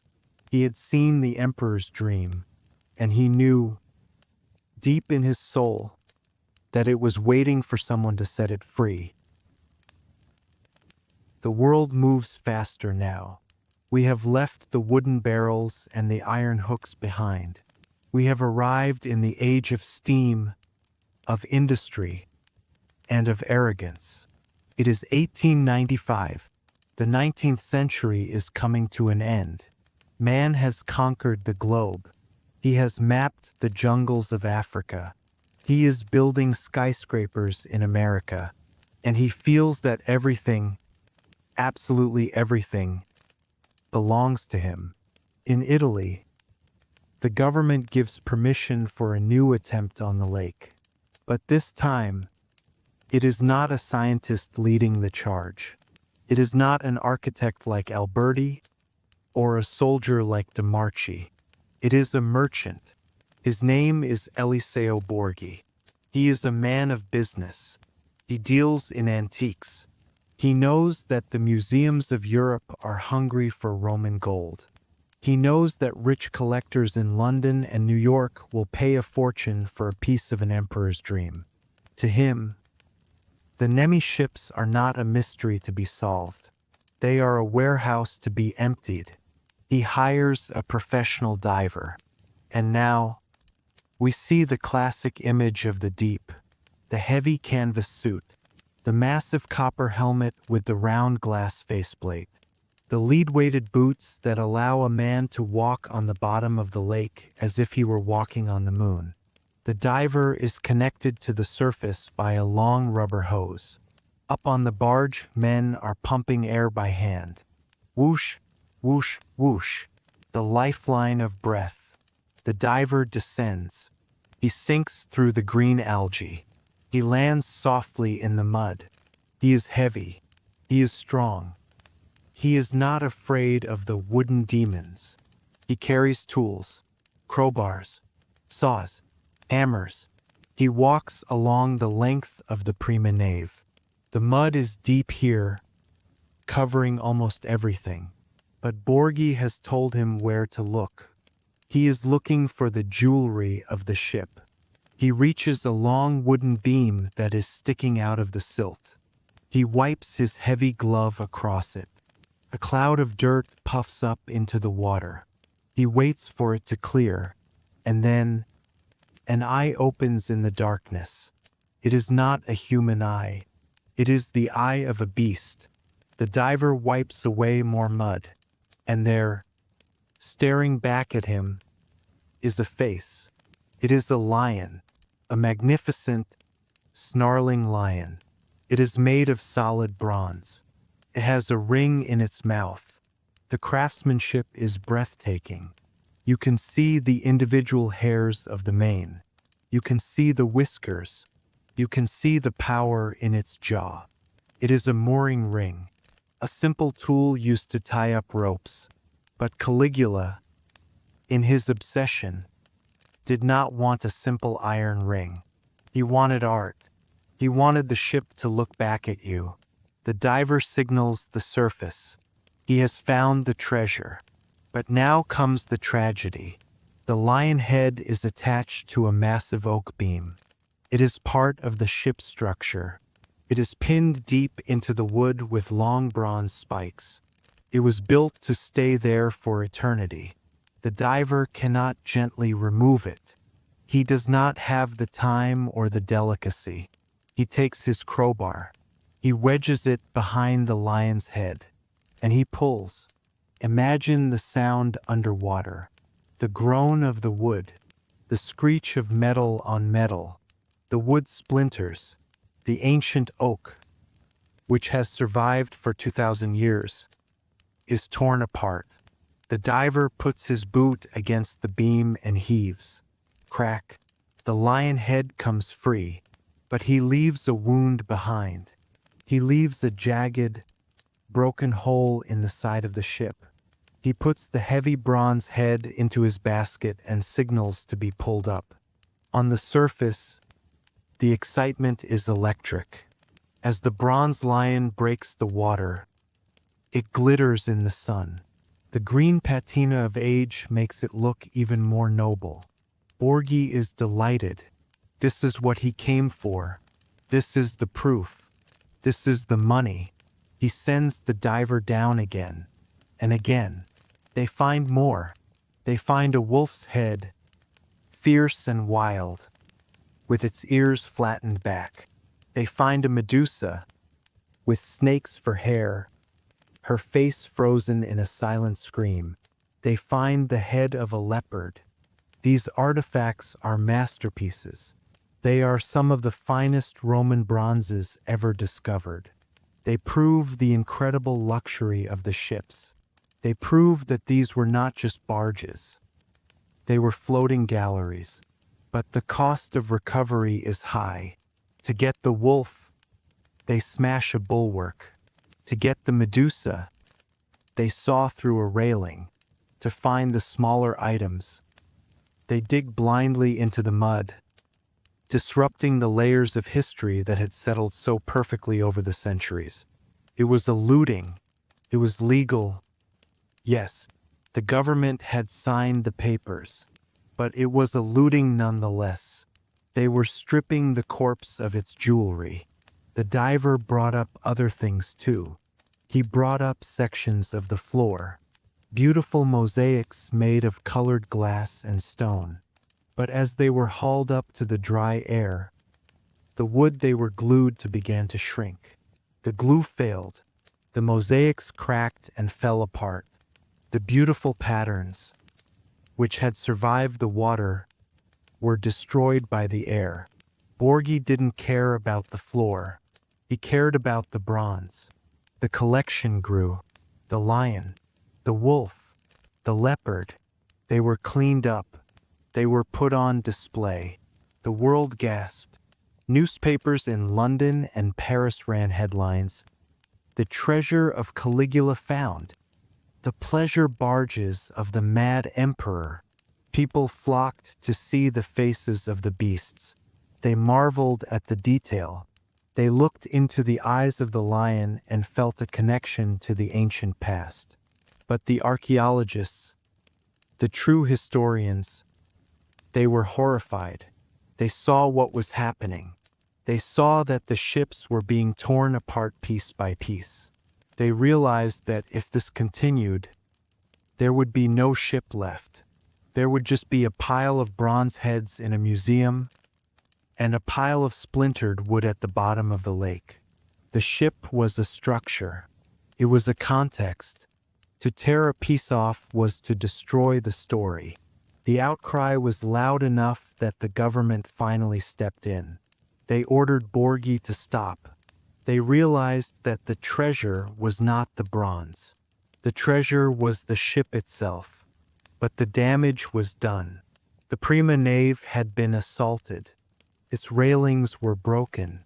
Its beams were scarred. The sediment around it had been churned up, exposing delicate wood to fresh water and decay. The silence returned to the lake, but it was an uneasy silence. The ships were wounded. They had been discovered, looted, and then abandoned again. But the bronze lions sat in the museum in Rome. They stared out at the modern crowds with their green, metal eyes, and in their silence, they seemed to be sending a message. They were at ease. They were saying, "We are just the decoration. We are just the door handles. If you think we are beautiful, imagine what we were attached to. Imagine the palace that held us." The hunger was no longer just for gold. The hunger was now for the whole thing. The world didn't just want the pieces anymore. They wanted the Titanic of Rome. They wanted to see the monster in its entirety. But the water was still in the way. The lake was still deep. The mud was still heavy. To get the ships, you couldn't just send a diver down. You couldn't just use hooks. You had to do something radical. You had to do something that only a dictator would dream of. You had to declare war on the lake itself. And as the 20th century dawned, bringing with it new machines and new tyrants, the fate of the Nemi ships was about to be sealed. The water was about to retreat. The curtain was about to be pulled back. And the world was about to see if the legend was truly real. The year is 1927. The romantic era of the diving bell is over. The frantic scavenging of the treasure hunters is done. Italy has changed. It is no longer a land of quiet ruins and poets. It has become a land of steel, concrete, and ambition. A new man sits in Rome. He does not call himself an emperor, but he acts like one. Benito Mussolini. He dreams of a new Roman Empire. He wants to show the world that his Italy is the true heir to the Caesars. He looks back at the history books and sees the power, the discipline, and the glory of the ancient world. And he wants it back. He looks at Lake Nemi. He sees the bronze lions sitting in the museum, staring at him. He reads the reports of the floating palaces, and he becomes obsessed. These ships are not just wood to him. They are symbols. They are proof that Italians were capable of impossible feats. He sees Caligula not as a madman, but as a visionary who was misunderstood. He sees a kindred spirit. He calls his engineers. He does not ask them to build a better diving suit. He does not ask for a submarine. He looks at the map. He looks at the small, volcanic bowl of water, and he asks a question that reeks of pure, modern arrogance. Why is the water still there? To a dictator, nature is not something to be respected. It is something to be conquered. If the lake is hiding the ships, then the lake must go. He announces a plan that sounds like madness. He orders the draining of Lake Nemi. Think about the scale of that. This is not a swimming pool. This is a lake that is 30 meters deep. It holds millions of cubic meters of water. It is fed by hidden springs. It has sat there since the glaciers melted. But Mussolini declares that the liberation of the ships is a matter of national pride. He gives a speech. He talks about resurrecting the glory of Rome. He frames it as a war between the modern machine and the secrets of the deep. The engineers scramble. How do you empty a volcano? They look at the ancient plans, and they find something incredible. The Romans, the original builders, had already solved the problem. 2,000 years ago, the Roman engineers had dug a tunnel through the side of the crater wall. It was called an emissary. It was a safety valve, designed to stop the lake from rising too high and flooding the Temple of Diana. It was over a mile long, cut by hand through solid rock. Mussolini's men found the old tunnel. It was choked with mud and roots. It had been asleep for centuries, but the genius was still there. The plan was set. They would clear the Roman tunnel. They would hook up massive industrial naval pumps designed for battleships. They would suck the water out of the lake, shoot it through the ancient tunnel, and dump it into the valley below to flow out to the sea. It was the ultimate flex of power. We will dry out the seabed. It was a rejection of the natural order. For thousands of years, the ships had been safe because they were wet. The water was their shield. The water was their preservative. Now, that shield was going to be stripped away. The fishermen on the shore watched with worry. They knew the lake. They respected the monster. They wondered if it was wise to disturb the sleep of the dead.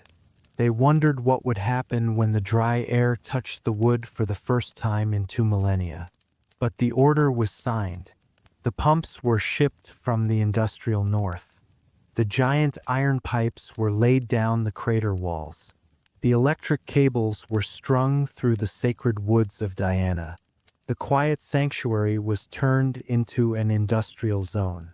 The stage was set for the greatest archaeological experiment in history, or perhaps the greatest grave robbery.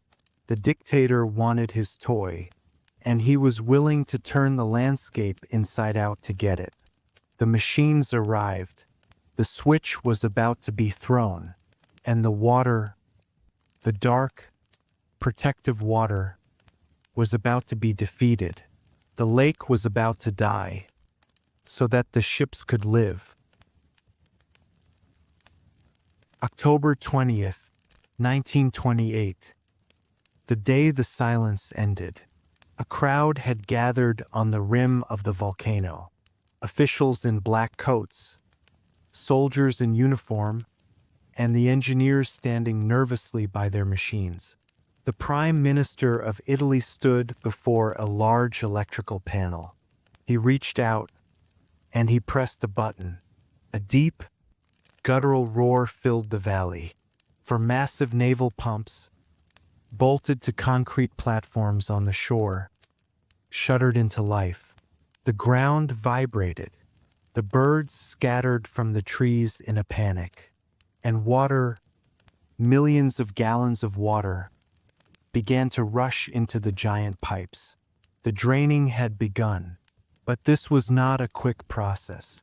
You cannot empty a lake in a day. It was a slow, agonizing war of attrition. The pumps ran day and night.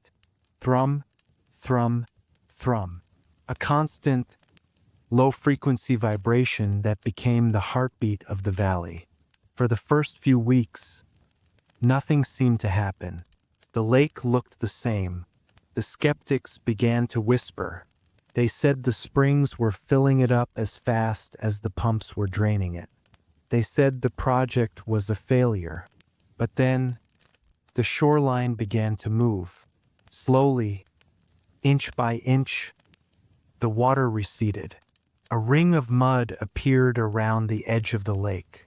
It was a bathtub ring left by history. The rocks that had been underwater for centuries felt the sun for the first time. The old piers of the Roman villas, long forgotten, began to poke out of the slime. The smell was intense. As the water dropped, the rotting vegetation of the deep lake was exposed to the air. It smelled of sulfur, of ancient decay, of wet earth. It was the smell of a tomb being opened. Winter came. The pumps kept running through the cold rain. The water level dropped 5 meters, then 10 meters. The anticipation was unbearable. The newspapers published daily updates. The water is down 12 meters. The divers report the hull is close. The whole world was watching. From London to New York, people were waiting to see if the monster was real. And then, on March 28, 1929, it happened. The water had dropped enough. The surface was calm, and there, breaking through the glass-like tension of the water, appeared a piece of wood. It was not a stick. It was a beam. It was thick, dark, and curved. A shout went up from the workers on the shore. Eccola! There she is! The first ship, the Prima Nave, was waking up. Over the next few weeks, the process became mesmerizing. As the water continued to drop, the ship seemed to rise. It looked like a submarine surfacing in slow motion. First, the high stern post appeared, looking like the tail of a sea serpent. Then the railings. Then the wide, sweeping curve of the deck. It was terrifyingly big. You have to understand, until this moment, no one truly knew the scale. They had pieces. They had measurements from divers in the dark. But seeing it in the sunlight was different. It was enormous. It just kept coming. Meter after meter of wood emerged from the water. It looked like a beached whale, a dark, wooden leviathan resting on the slope of the crater. The mud coated everything.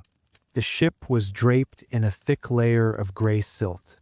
It hid the details, but it emphasized the shape. It looked solid. It didn't look like a shipwreck. It looked like a ship that had just been parked there and forgotten. The archaeologists rushed down the muddy slope. They placed wooden planks over the soft silt so they wouldn't sink. They walked right up to the hull. They touched the wood. It was wet, soft on the surface, but hard underneath. They sprayed it with water to clean off the mud. And as the gray slime washed away, the colors returned. The red lead paint on the hull was still bright. The white wool waterproofing between the planks was still intact. For a brief moment, before the air began to dry it out, the ship looked brand new. It was a miracle. The mud had done its job. It had held the ship in a suspended state of animation. But the second ship, the Seconda Nave, was still deep underwater. It sat lower in the lake. The pumps had to work harder. They had to fight gravity. As the months turned into a year, the landscape of the lake changed completely. It was no longer a beautiful mirror. It was a deep, muddy pit. The water was just a small puddle in the center. The vast wooden skeletons of the ships lay exposed on the drying banks. It was a scene of industrial triumph, but also of melancholy. The mystery was gone. The water that had protected them was gone. The ghosts were now just objects. They were vulnerable. The engineers built a roof over them to protect them from the sun. They set up sprinklers to keep the wood wet, terrified that if it dried too fast, it would turn to dust. But the feeling on the ground was electric. People came from all over Italy to stand on the ridge and look down. They saw the Romans not as statues, but as builders. They saw the ambition. They saw the sheer, undeniable reality of the past. The monster had emerged. It wasn't a dragon. It wasn't a demon. It was a masterpiece of human hands. And as the last gallons of water were pumped away from the hull, the silence of the lake was replaced by the click of cameras and the scratch of pencils. The world was finally meeting the Emperor's dream face to face. The resurrection was complete. But the danger, the true danger, was just beginning. Because a ship out of water is a fish out of water. It is dying. And though they tried to save it, they could not stop the clock. Come with me now, down the wooden ramp. Step carefully over the drying mud. We are about to do something that no human being has done since the year 41 AD. We are going to walk on the deck of Caligula's palace. I want you to imagine the feeling of that first step. You put your boot down on the wood. You expect it to be soft, like a sponge. You expect it to crumble under your weight. But it doesn't. It is solid. It is firm. It is oak. It has been soaking in water for 19 centuries. But the heart of the wood is still strong. You are standing on a time machine. When the archaeologists walked across these decks in 1929, they reported a strange sensation. Usually, when you visit a ruin, like the Colosseum or the Forum, you feel the distance of time. You see broken stones. You see grass growing in the cracks. You feel that the people who built it are long dead. But here, on the Nemi ships, the distance vanished. Felt like the workers had just left for lunch. They found tools lying on the deck, exactly where a carpenter had dropped them. They found a mallet, its handle worn smooth by the grip of a Roman hand. They found dice, loaded dice, that some bored sailor had been playing with. They found a sandal, preserved in the mud, the leather still showing the imprint of a foot. It was intimate. It was eerie. You almost expected to hear footsteps behind you. You almost expected Caligula to walk around the corner, wearing his purple robes, demanding to know why his lake was empty. The scale of it was overwhelming. Standing in the middle of the prima nave, you felt small. It was over 70 meters long and 20 meters wide. To give you an idea, that is nearly the size of an Airbus A380 fuselage. In the ancient world, this was a floating city block.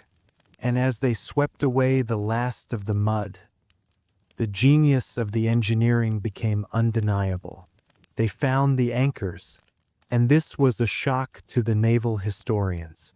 For centuries, we thought the Romans used simple stones or crude hooks for anchors, but here, lying in the mud, was a massive, Admiralty-style anchor. It had a wooden shank and a heavy lead stock. It looked exactly like the anchors used by the British Navy in the 1800s. It was a design that wasn't invented again until the 18th century. Yet here it was perfect, sitting in the mud of the first century. It was another punch in the face to the idea of linear progress. The Romans had it. We lost it. We found it again. They walked along the gunwales and saw the lead pipes stamped with the emperor's name, Gaius Caesar Augustus Germanicus. The plumbing was still there. You could trace the path of the water from the pumps to the fountains to the baths. You could see where the hot water flowed and where the cold water flowed. It was a ghost house. The smell was unique. It didn't smell like a museum. It smelled of wet wood, iron, and the deep, earthy scent of the volcano. It was the smell of 37 AD trapped in a bottle and uncorked. For the people of Italy, this was a moment of national hysteria. They flocked to the lake. They stared in awe at the massive ribs of the hull. They touched the bronze nails. They realized that the stories were true. The Romans weren't just building statues. They were building giants.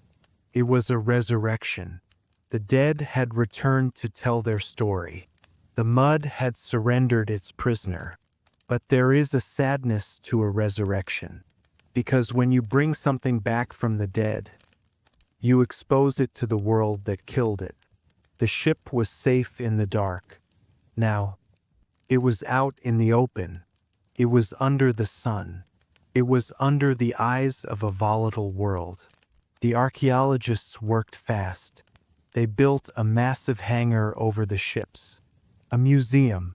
They tried to create a controlled environment.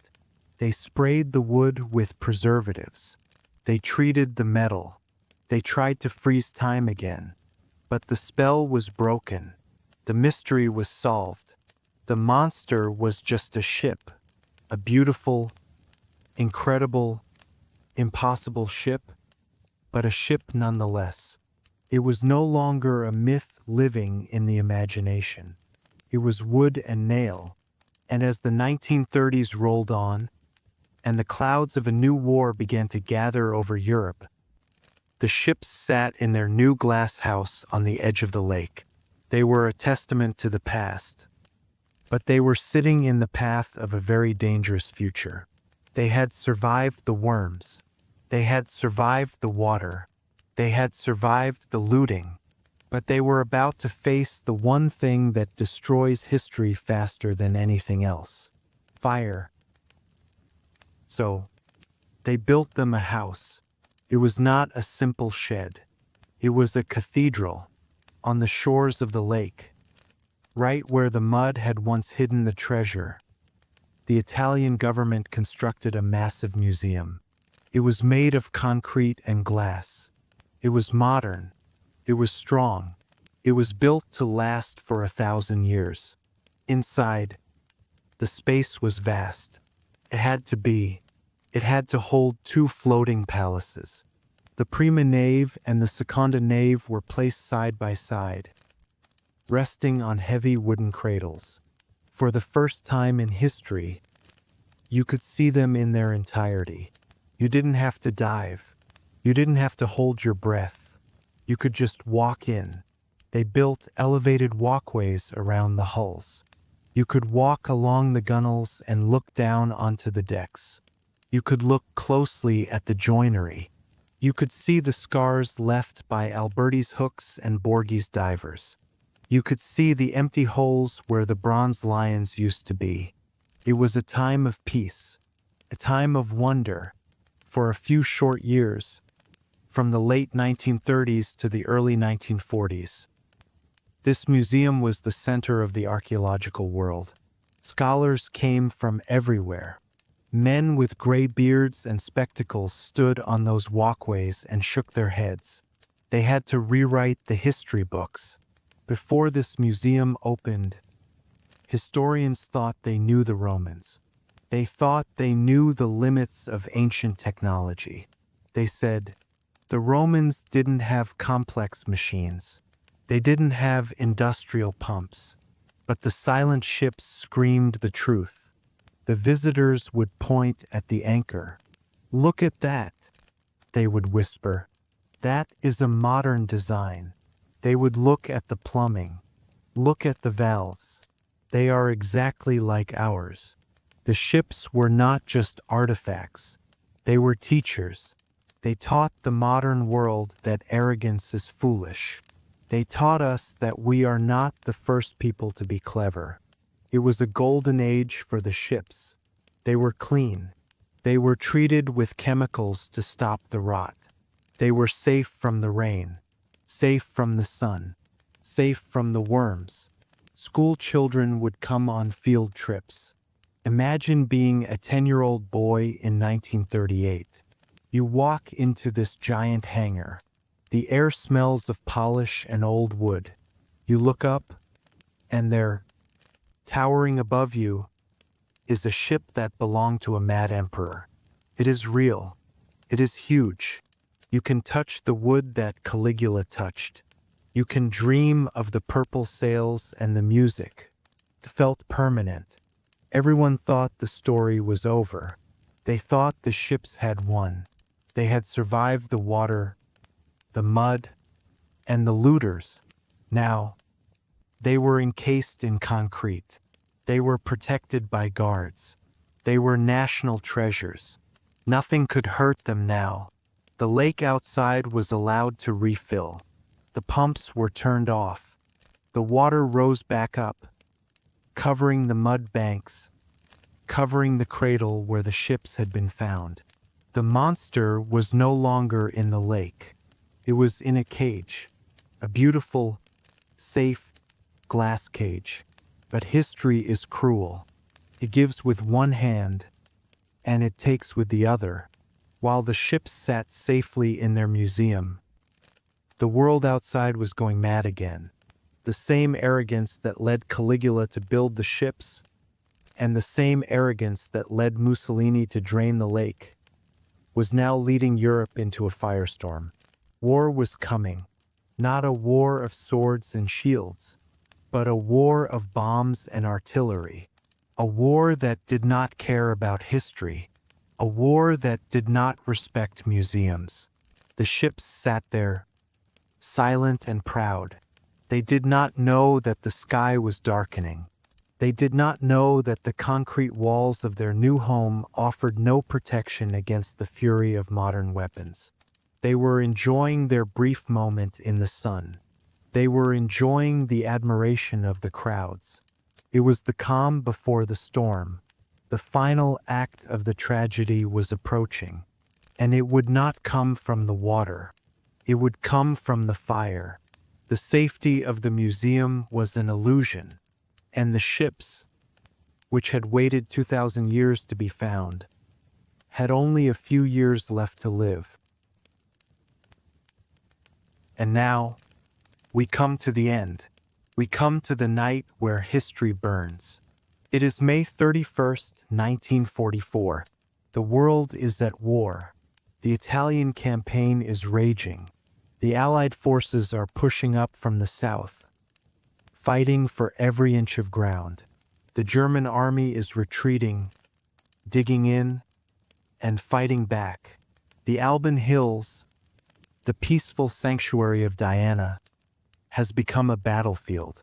The Nemi Museum sits right in the middle of the chaos. The archaeologists had tried to protect it. They painted museum on the roof in giant letters, hoping the bombers would see it, hoping the pilots would respect the past. But war is blind, and fire does not read. On the night of May 31st, the sky over the lake was lit up by artillery. There were American shells falling from the sky. There were German anti-aircraft guns firing from the ridge. The valley echoed with the thunder of destruction. And then, smoke began to rise from the museum. We may never know exactly who started it. Some say it was a stray American shell that punched through the roof. Others say it was the retreating German soldiers, spiteful and angry, who deliberately set the ships on fire before they fled. They say they wanted to deny the enemy the prize. But it does not matter who held the match. What matters is what happened next. The ships were dry. They had been sitting in the air for 15 years. Their timber was old and brittle. And remember, they had been soaked in tar and pitch by the Romans to waterproof them, and then soaked in chemicals by the archaeologists to preserve them. They were not just wood. They were giant torches waiting to be lit. When the fire took hold, it was instant. It was violent. The museum became a furnace. The heat was so intense that the glass windows exploded. The concrete roof cracked. Inside, the prima nave and the seconda nave were screaming. Imagine standing outside that night, watching the orange glow pulsing from the windows of the hangar, knowing that inside, 2,000 years of history were turning into smoke. The ball bearings, the piston pumps, the anchors, the beautiful oak beams, the pine decks, the mast steps, all of it consumed. It took 19 centuries for nature to hide them. It took one night for man to destroy them. When the sun rose on June 1st, the silence had returned, but it was the silence of a graveyard. The roof of the museum had collapsed, and inside, amidst the twisted metal of the modern walkways, there was nothing but ash, heaps of gray, white, and black ash. The bronze decorative pieces survived, melted and scarred, but the ships themselves, the floating palaces, they were gone, vaporized. They had returned to the air from which they came. It is the ultimate irony. The water, the cold, dark, suffocating water, had been their friend. It had hugged them. It had kept them safe from the air and the fire. The moment we pulled them out, the moment we tried to save them, we doomed them. We loved them to death. Today, if you go to Nemi, the museum is there. It has been rebuilt, but it feels empty. There are models of the ships, built at 1/5 scale. They are beautiful, yes, but they are toys. They are not the giants. The real ships are just ghosts now, existing only in black and white photographs and the memories of old men. The lake has been refilled. The water covers the mud once again. The birds sing in the trees. The mirror of Diana reflects the moon just as it did in the time of Caligula. But the monster is gone. The mystery has not returned to the deep. It has vanished into the dark of time. We touched the past. We held it in our hands, and we let it slip through our fingers like dust. So, my friend, the fire is dying down. The story is told. The ships are sailing only in our dreams now. It is time to sleep. Let the weight of the history fade. Let the tragedy dissolve into the night. You are safe here. If you want to hear more stories from the dark corners of history, if you want to sit by this fire again, then please subscribe to the channel. Join our little circle. There are many more secrets buried in the earth, waiting for us to find them. Good night and sweet dreams.